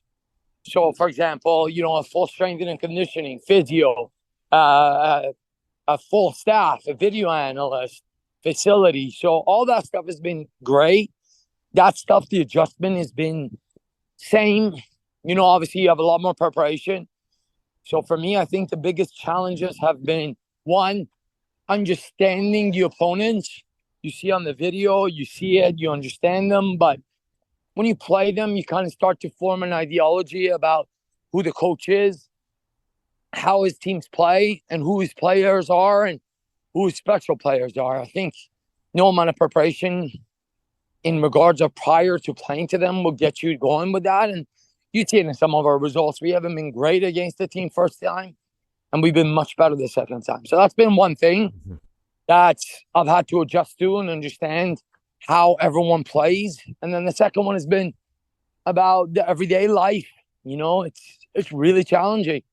You know, you get up, you're training, you meet, you prep, day's gone, then you travel, you know. So last Wednesday, we jumped on a plane. We were on a plane for 7 hours, 4 time zones, 4-hour time difference, land. Halifax was 16 degrees. It was 32 degrees in Vancouver. You play, you feel a letdown. You feel like there's a slow bleeding in your stomach, and it's hard to explain. You get on a plane. Our travel day, we left Vancouver at 7 a.m. on Saturday, and we had a stopover. All said and done, by the time I got in my house, was midnight Halifax time. Oof. The time difference and the stopover and all that. So you can't stop worrying about it. So then you prepare Sunday, you prepare Monday. Great game last night, and we train today, and we leave tomorrow and we go to Calgary. So I'm not sure if anything can prepare you for the travel in this league being in Halifax. The travel in the league already is challenging, but for us it's much more because at least Vancouver and Pacific are close to each other. So they kind of get that close game. But, you know, Vancouver to Calgary is not as far as it is for us to go. For them to go to Winnipeg is not as far as it is to go. So we do have the most challenging road trip, but we're learning. And as I said, you'll never find it easy, but we will adjust as much as we can and learn from it. Well, I mean, talking of travel, that was actually something that I had asked you about after the Vancouver FC game on Friday night. So I won't ask you again about it just now. So let me just play that little bit for the listeners just now as to what you told me about the travel and going coast to coast, which is just one of the banes, I'm sure, of everyone that's connected with Halifax, and also from the West Coast teams that also have to go out to there. This is obviously their first season in the league, but you've had a taste now the 2 big trips cross country. How has it been like for your team? Has it been a bit of an adjustment for you kind of getting used to that, especially now you have to fly back for the Tuesday? Yeah, I mean, I think our trip to Victoria is the largest trip in the world sports in there is in anything. I would imagine this probably would be top 5 as well. I don't quite know it. And I don't think you could prepare for it at all. It's not an excuse because they have to come to Halifax, but at least they have some close games. So I think the fact that we had some home games, because at the beginning we have that stretch that we were on the road for 6 games. When you're like in that intense pressure, that's difficult. You just get used to it. You get used to being at airports. I think today we didn't feel comfortable because we had to take a large trip. The time difference in Halifax, the weather was been 15 degrees at a different temperature, but it's been 15, 17 every day. And here it's quite hot even now. So, but again, you cannot make excuses because other teams have to do it when they come to us. So, we did try to rotate some guys to try to prepare for that, but obviously didn't happen. So, I mean, all very true. And I think the travel in this league, until you actually experience it firsthand, you know how bad it's going to be. But then once you're on those flights, and then you really know what it's been like. Anyway, moving on from that. I mean, how have you found life in Halifax, the city itself? I've never been. I've wanted to go. I was meant to go just before COVID, and then we had to postpone our trip, and then COVID hit, and I've never got out. So I hope to go at some point. But how have you found moving from Ontario out to Nova Scotia? Yeah, very different. Very different. Halifax is a smaller city, but small. But at the same time, you get a big city feel. So that's got that part that you really fancy. But, super quiet. People are very different. Ontario, everything's rushed. People are more direct. People here are more laid back and calm, and they're never in a rush. They enjoy life every day. Weather hasn't been great. Is my only complaint about that move. But today's a sunny day, and we enjoy today. And to be honest, I haven't had much time to really adjust to the city as I work every day till like 6, 7, get home. But I'm lucky to have an apartment across the street from the ocean. So I often go for walks and enjoy life. So it's been great. I mean, and I lived in the city in Toronto. So the madness has been crazy. And I don't even have a car here. I ride my bike to the training. I ride my bike to the games. So it's been a very different experience and an enjoyable one. Oh, it sounds great. I mean, you touched there that you hadn't applied even for the Halifax job, that they had approached you. I mean, had you thought about trying to go into the pro game? Obviously, as a coach, you wanted to coach at the highest level you can, but in Canada, there's very limited professional coaching opportunities, and a lot of the professional clubs, they don't have Canadian coaches. So, I mean, was it something that you always, that was the end goal, to try and get into the CPL? Yeah, for sure. And I think, listen, I still got goals to go above this and in my journey, but I always wanted that. I just never thought, kind of maybe lost faith a little bit. Maybe thought that it's like from the Canadian coaches, there was a table of musical chairs of like 7, 8 guys and the international guys. So there's 11 pro jobs in Canada between MLS and CPL. And out of that 11, it's usually, 8 or 9 of the same coaches. So you get relieved at one place, you go on, you go to somewhere else. So I just didn't think it was going to happen. And, the way I grew up may have had to do something with it. If I wanted extra food at the dinner table, I would finish my food, wait, let everybody finish. And my mom and dad would say, would you like more? It wasn't that you just grab more yourself. And I think if I could translate that to this story, I just said that if I'm doing good work, people will appreciate the style of play, the culture that I'm creating, and the winning tradition, and they will come look for me. And a lot of people thought I was crazy. I know many of my peers throughout their time applied for over 20, 30 jobs through them at different MLS Academy jobs and head coaching positions, and never really got it. So it wasn't a lack of ambition. It was a strong belief that I'm doing good work and I'm hoping it's going to get noticed. Yeah, because I mean, I've always said so much talks about this is a league for developing Canadian players, but it's also for Canadian coaches, because there has been such few opportunities. There has been. And I really, if I can tell you one thing from my journey, is that I take what I do so seriously because of, one, obviously the city of Halifax and win and all that. But I'm really hoping my story will tell every owner, hey, hiring another Patrice is not a bad thing. You know, there's a lot more Patrices out there in Ontario, BC, and in the country. If you open up new franchises and the league becomes more healthy because there's less travel, you don't have to worry about a coach. You don't have to worry about players. We got it in Canada. So I've taken that very seriously because I know when it came to the final 8 candidates, I was the only one without pro experience. But for me, you're never born a pro. Everybody, Mike Tyson had a first boxing match. He didn't start his career 20, you know. Everybody needs a chance. So I'm really hoping to speak my adventure. Yeah. And like when you were appointed, Derek Martin had said like two of the things that really got you the job was what you touched on there about an exciting way that you play football. You play in an attacking style, and I've had the pleasure of watching some of your teams before this, and they certainly do. But you also talked about your recruiting ability, and obviously there was a lot of players went away. I think it was 18 altogether went out. Was it important for you to come in and kind of stamp your own impression on the team right away? And I know some of the guys that moved on, like the worst one for me was like Gabe Escobar, because he obviously came through with TSS and he's back with us. So we'd have loved him to have stayed around. But was it important for you though to immediately come in and put your own mark on the team?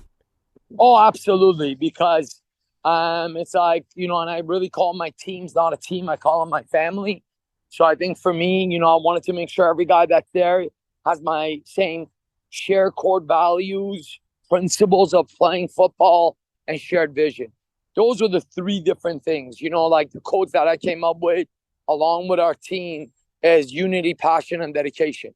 And we need to make sure that every single player has that. If they don't, then they shouldn't be there. So, you know, whether there's good days or there's bad days, whether we win or lose, our guys have my shared vision, and all of us win and celebrate, and we lose and we cry. So that's been really important. You know, I want to say I have good ideas of recognizing talent, and I think most people can feel my passion even through a phone, and hopefully when we're done, you could feel the same. Yeah. So when I did my recruiting, I was able to close most of our players just on explaining what it is that we're trying to do. And it really worked out, and I was really proud of that. Because you came in from Vaughan, I think that's where most folk will have known you for. And of course, it was easy then to say, well, look at Bobby Smyrniotis. He's come in from Sigma and he's got all that. Did you feel the pressure that people were saying, oh, Patrice is going to make Halifax like the new Forge and do what Bobby did with Sigma players, and he's going to do it with Vaughan players? Oh, for sure, without a doubt. Listen, I mean, and that's nothing considering the pressure I put on myself, you know. So, and I've known Bobby for a long time, and I expected that. So, you know, I only brought a few boys from Vaughan, but I also brought a lot of boys that would have played at Vaughan for me that I identified that I think are elite players that could be considered steals. You know, I look at us having a lot of guys that are MLS players, but we're lucky we've identified them. So it's, that was for sure there. And that's why, you know, I thought we started the season well. I would even say above well, considering it was a new team. But the first 6 games were ties. So you worry about it, and it builds more and more anxiousness and anxiety and pressure on you. But here we are. I mean, I've loved the build that you've done. I'm not just saying that because we're talking. It's like the 3 guys. I know you didn't bring Christian Capagna in. He was there from last year. But like Capagna, Nimek and Colum I saw a lot of last year with WFC too. Really good guys. Really good for this level. Yeah. Do you feel like we're at the halfway point of the season now? And you've only got 3 losses, which is the second best in the league. It is those 7 draws, especially to start with, that's kept you really down in 5th. But you've got that 4-point cushion now in 5th. but obviously you're looking above you and you're not looking below you. How do you see the second half of the season going now? Do you feel that the whole team has now kind of found its feet and you're just going to push on from this point? Yeah, oh, for sure. I mean, that's our ambition. Our ambition is not to make the playoffs. Our ambition is much more than that. And that's all I can really share, that we have admiration of our group and we want to do more. I think, Vancouver was a weird day. And when I go back and look at that game, I still think we deserved more. But deserving and getting is just a different story. And, if we even came away with a tie in that match, that would put us in a 6-game unbeaten streak, which is very difficult in this league. That would mean pretty much the entire second round we've gone undefeated, right? So, I think that our guys have belief, they have momentum, but you got to execute. And we're checking off one of the things that we said, which is winning our home games and making a fortress. And now we got to start getting some results on the road and keep going. And, I think right now we're finishing with, sorry, I should know this, 19 points. If 19 points season ends, times 2, it's 38. We're at a good place to make playoffs according to last year's points. But I also think we've been unlucky in a lot of games. The original tie against Pacific, the original tie against Ottawa, our tie against York. But, if you look at also Y-Scout with their XP, which is expected points, has us in 3rd place. So I think we've underachieved, and we're looking to change that in the second half of the season. This was obviously such a great opportunity for you, and it was one you were not really going to turn down when it was put to you. How much, though, like with what you went through with Vaughan last year, having that undefeated season, not getting that crack at the Canadian Championship, did that, like, not irk you, but did that make you just wish, I wish I'd just managed to be able to get that chance with Vaughan in the tournament this year? Oh, for sure.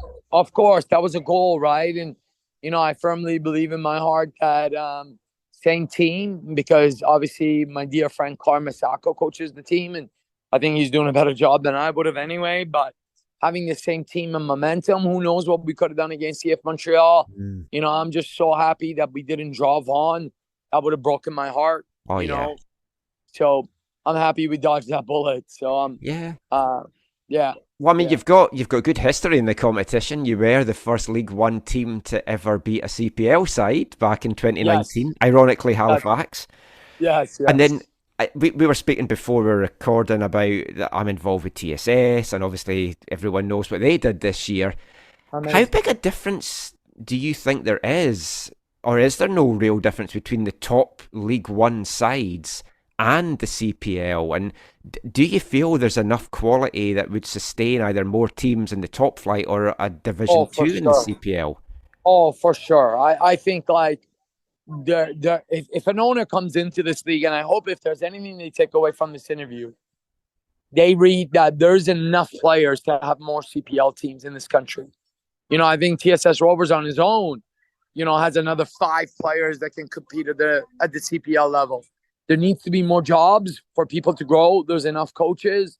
There's ambitious people like Will Cromack down there, and amongst many more like Mike Mosher, just BC, let alone Ontario and other places. So I think, and then people, listen, of course, CPL teams have a higher level of quality of players, but you take a League One player and give them all the tools they get, they would do well. They would do better. Just last couple of things. Sure. We were talking as well before recording. It's like I first got to know you from being the head coach of Seneca Sting, and I had the pleasure of calling nationals here last year. When you look back at your time at Seneca, and it didn't end fantastically. You lost the national game somewhat controversially, which we won't delve into too much, but it's like when you look back at your time in college and with Vaughan, how has that shaped you as the coach you are today, and what have you learned about yourself so far in the first 6 to 8 months now in the pro game? Yeah, I think the perseverance has been a big thing, and understanding that and being able to push through with things. Recruiting has been an important one, because you got to get out and find players everywhere, and being planned out, because I was doing Vaughan and Seneca at the same time. So the days are long and challenging. So that was really important. And, I miss both programs dearly in my heart. And look up their scores every day, and I still feel very connected with them. But yeah, that's been probably the biggest takeaways that I've had, that you got to be sharp in the things off the field more than, stuff on the field. That's what everybody thinks. It's you just go run a good practice with good players, things work out. It's quite the contrary. What you do behind the scenes when nobody's looking, that's even more important. Just very last thing, it's been an interesting CPL season so far. A lot of parity, a lot of draws. Yeah. Obviously yourself and other teams as well, though. But I mean, it's been crazy the start how many draws there were. Yeah. It seems now that there's a little bit of a gap kind of developing between some of the teams, but there's still a lot of football to get played. What are you expecting for the second half of the season? Not just for Halifax, but just for the league in general. Well, I think now you start to see the points. I think before you're just looking at the ties and you're gaining a point. So you're happy. But now everyone's kind of feeling about where you are. And you start to say, you know what? I'm dropping 2 points rather than gaining a point. Teams are pushing more. They're fighting more. So I think now you're going to see a lot of more wins and losses because everyone needs those points. You depend on them. You're counting on them. So I think you're going to see that different. And it's like a boxing match. In the first round, 2 rounds, 3 rounds, everyone jabs. You don't start many fights with uppercuts. So I think we're going to see more goals, more results with wins and losses. I can tell you're a big boxing fan. It's a couple of references now, so... yeah, for sure. I am too. I got to see Mike Tyson. He fought once in Glasgow. Oh, man. And it was a first round stoppage. And the money that I paid to see that, I don't know that it was worth it. But just to say that I've seen him was fantastic. Yeah, I can only imagine. My God. Iron Mike. He has a show on Disney. I don't know if you've watched it yet. No. I heavily recommend it. So it's about Mike and his growing up and his life. I mean, he has an enigma, but when you see his story, you start to say, okay, those decisions that he made make sense. Yeah, that's very true. Well, thank you so much for your time today, Patrice. I really, really appreciate it, and I wish you all the very best for the rest of the season. Good luck, and I'll see you the next time that you're out here. Yeah, I look forward to it. Take care. Thank you. Thanks, Patrice. Little wanderer off across the sea. You're my wanderer, little wanderer. Won't you wander back to me, back to me? Patrice Gheisar there, fantastic chat with Patrice. Genuinely could have spoken to him for another hour or so, just chatting about football, boxing, Halifax, the changes, the getting used to moving from the big city of Toronto to a small city like Halifax. But really wish Patrice all the best. And he's had an interesting start with Halifax. They've been a bit up or down, really good at home, not so good on the road, Zach. Currently sitting 6th in the standings, 2 points behind York, who have really fallen down the table. They're down in 5th now. Halifax have a game in hand, as do Valor and Vancouver FC. Just to round off our CPL chat, what have you made of the first half of the CPL season, and what are you expecting in the second half? Before I forget, did you watch Halifax at home to Forge? When was that? Oh, it was like a week. Yes, I did. They got the late winner. Oh, it was so good. Yeah, that was a good game. It was, that late penalty. Yes. Oh, yeah. And I can't remember the other goal. The first goal was really good. That was the game where Kyle Becker struck the left-footed equalizer. That was nice from outside the box too. But was that the game with all the mist and fog? I can't remember because they're all blurring. No, the mist and fog was the one after, I think. I'm pretty sure. No, it's been a like a fun first half of the season. Like I've said before on the show, just enjoying all these firsts and all the newness and the community building and the connecting in terms of having a more local BC CPL side to support and to be a part of.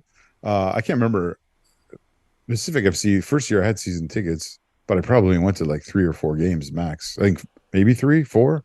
I don't know.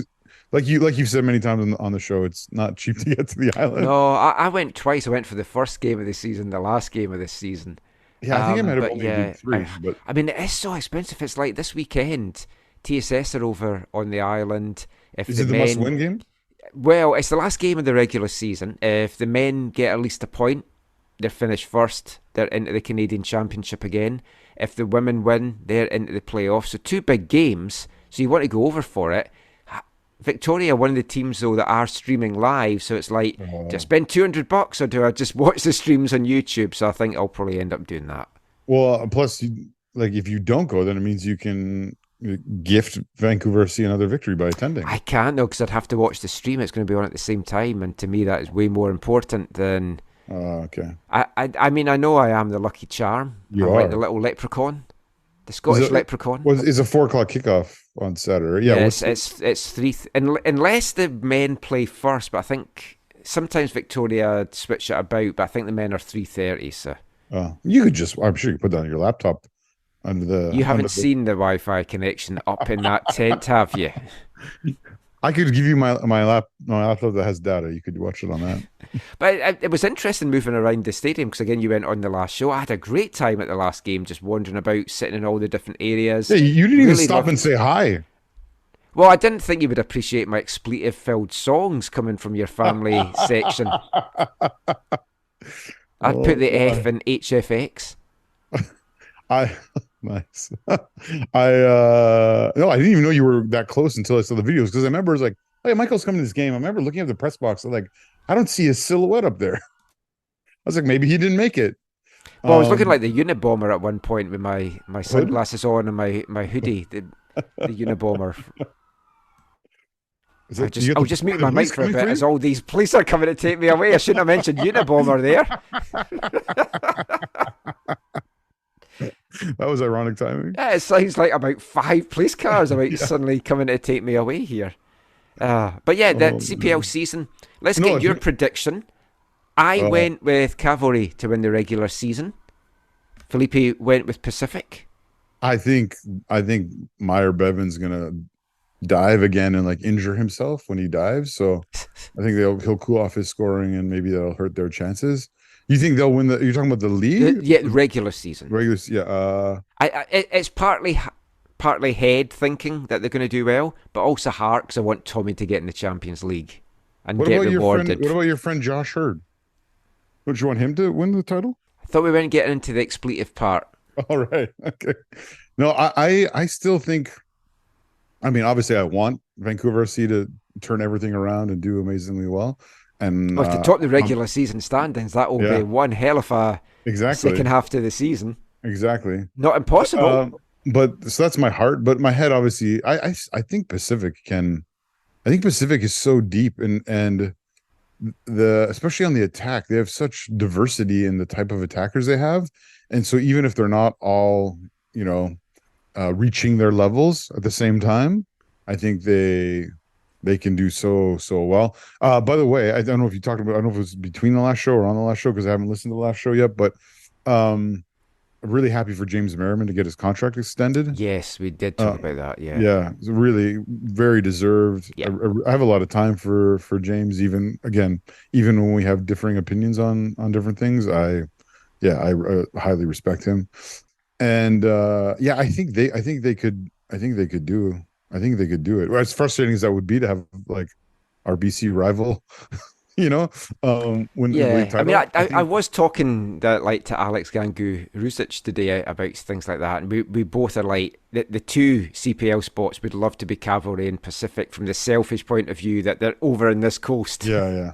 I mean, obviously, I think most people in the league are like anyone but Forge, right? Yeah. And York don't seem to have a lot of love from people. I think it's more just because folk don't want to go and watch games at York. Oh, yeah. But, I mean, I'd be happy if Phil DeSantis. I'd be happy for Patrice. Yeah. Oh, yeah. I'd be happy for Nashi too, but... That's the thing, too. I have friends in all these communities, right? So, like, even if I don't like their... Like, for Forge. I don't really like Forge.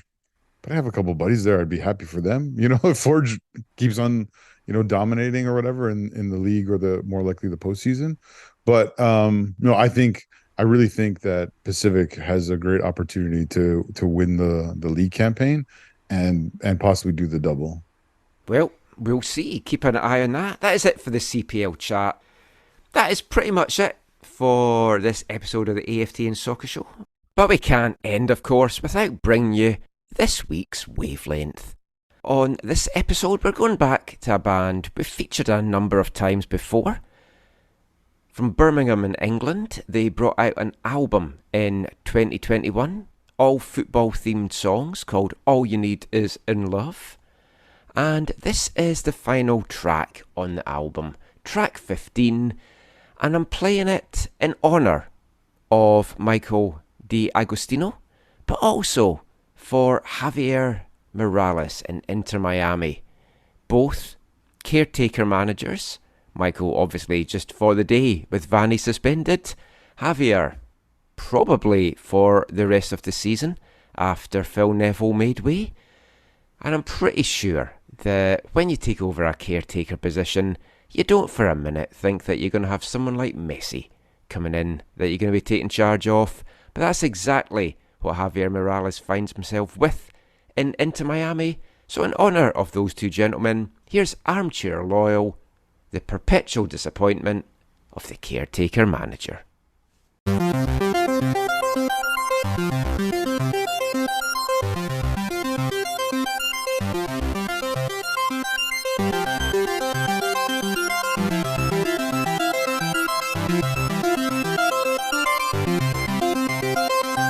I was shocked when they told me the gaffer was leaving. And would I take over for the rest of the season? Now he's away on gardening leave. The chairman has faith and the board all believe I'm the man for the job, though really the cheap option. Until they tap up the manager at Tottenham. With 4 star players on the injury list, a player revolt and a dressing room split. And the fans have started a petition saying giving me the job would be a lack of ambition. 2 straight defeats and they're screaming blue murder. Who do they think I am, a miracle worker? So here I am stuck in limbo as they play manager bingo. I just want the chance to get on the ladder and be more than a caretaker gaffer. 6 points adrift of the nearest 2 teams, and as I'm usually in charge of the under 18s, I'm up in my game to rise to the occasion and get the job if we avoid relegation. I've gone on record saying how much I want this. The club released a statement saying I'm on the shortlist. The wife's not convinced, but what she finds more upsetting is I'm a 16-1 outsider in the betting. So here I am stuck in limbo as they play manager bingo. I just want the chance to get on the ladder and be more than a caretaker gaffer.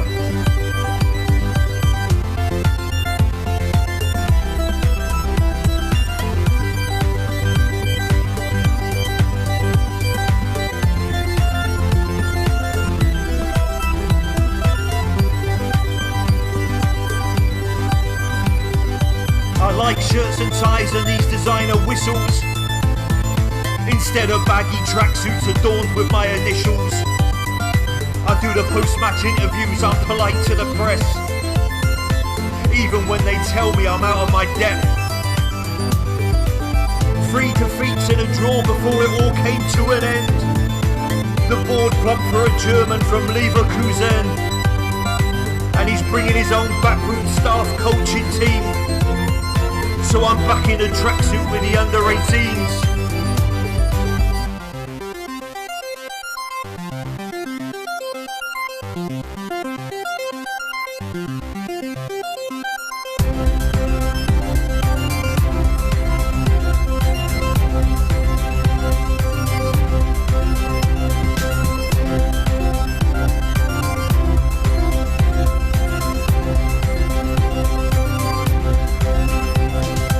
So here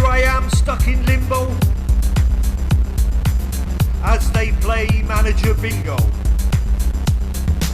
I just want the chance to get on the ladder and be more than a caretaker gaffer.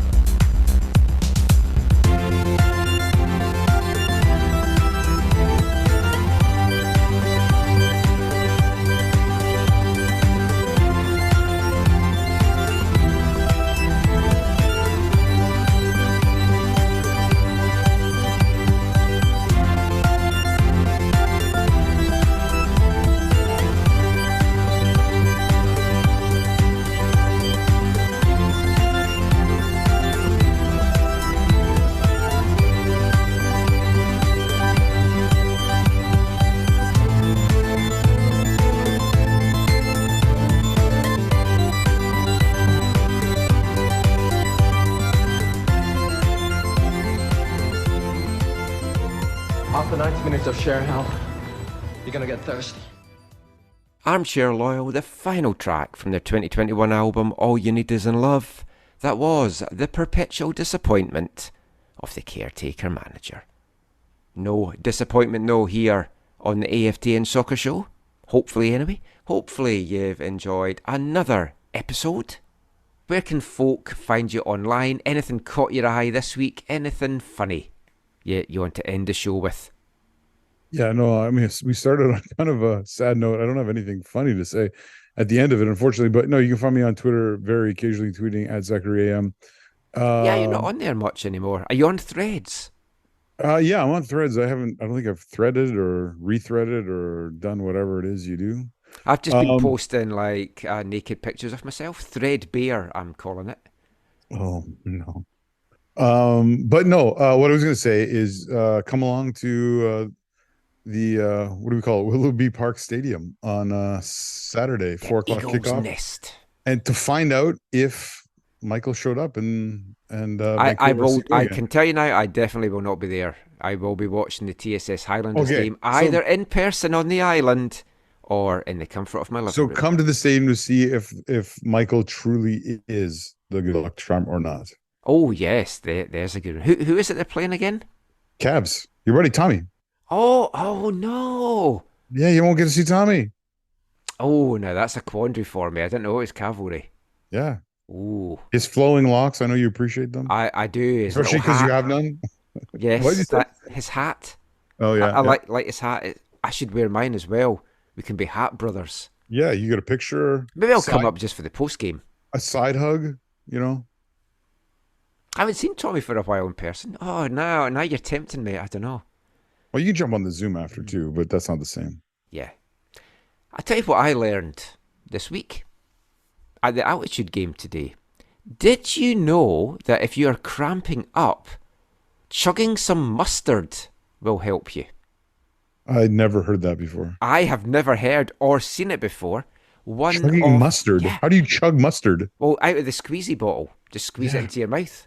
How much? Quite a bit by the looks of what Aurora was squeezing in. So Aurora Hughes-Goyette had gone. It had been a water break, so Charlotte Ring, one of my favourite players in League One BC, great on the pitch, lovely to chat to off it. She was like stretching her out a little bit. So then about 5 minutes later, she'd gone for a shot and had gone down again with cramp. So Charlotte was over right away, stretching her out. And then they were urgently calling for somebody to go to the concessions and get mustard. And then Alex said, "Oh, here comes the mustard." And I'm like, what? So then I got him to come on the commentary to explain what he was talking about with the mustard. So apparently there's electrolytes in mustard that if you're cramping and you like squirt it in your mouth, it really helps you. So then one of the other players took it and squirted it in as well. I've never seen it before. It was so weird. Never heard of that. Yeah. That is strange and weird and wonderful all at the same time. Yeah. It's fun in League One. I enjoy it. It's coming to an end of the season, as we mentioned. It's exciting stuff. Still time to get some games in. Semi-finals coming up, not next weekend, but the weekend after. 4 different teams going to be hosting those semi-finals. TSS hopefully will be in both the men and the women's. Huge congratulations, I want to say as well, to the Whitecaps Girls Rex Elite. Won the regular season, clinched their berth in the Interprovincial Championships coming up next month. Fantastic display, absolutely amazing talent that is just in that team just now. A lot of 15, 16-year-old girls as well.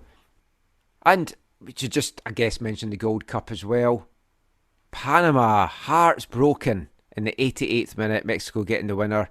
It was nice to see that it wasn't US-Mexico again. I was glad that Panama got in, but ended up going down 1-0. Didn't watch the game, completely forgot it was on, and just remembered just before we were recording and looked up the result. So much to catch up on. But that is it. Another bumper show. We'll be back with another one soon. Until then, thanks for listening. Take care. Mon the Caps and Allez Le Rouge.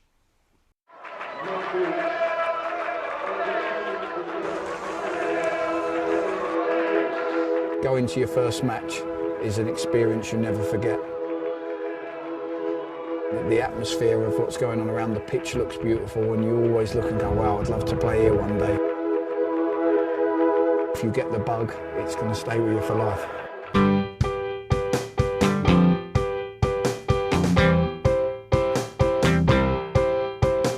10 minutes left. Yeah, but there's still some time. It's not the final score. We need more than the numbers we're given. Show us you live and breathe the game. You're more than a name. That's what we came for. We can bring you more than the score. Every story. Let's take this thing off of the field into the real world, away from the numbers, away from the numbers.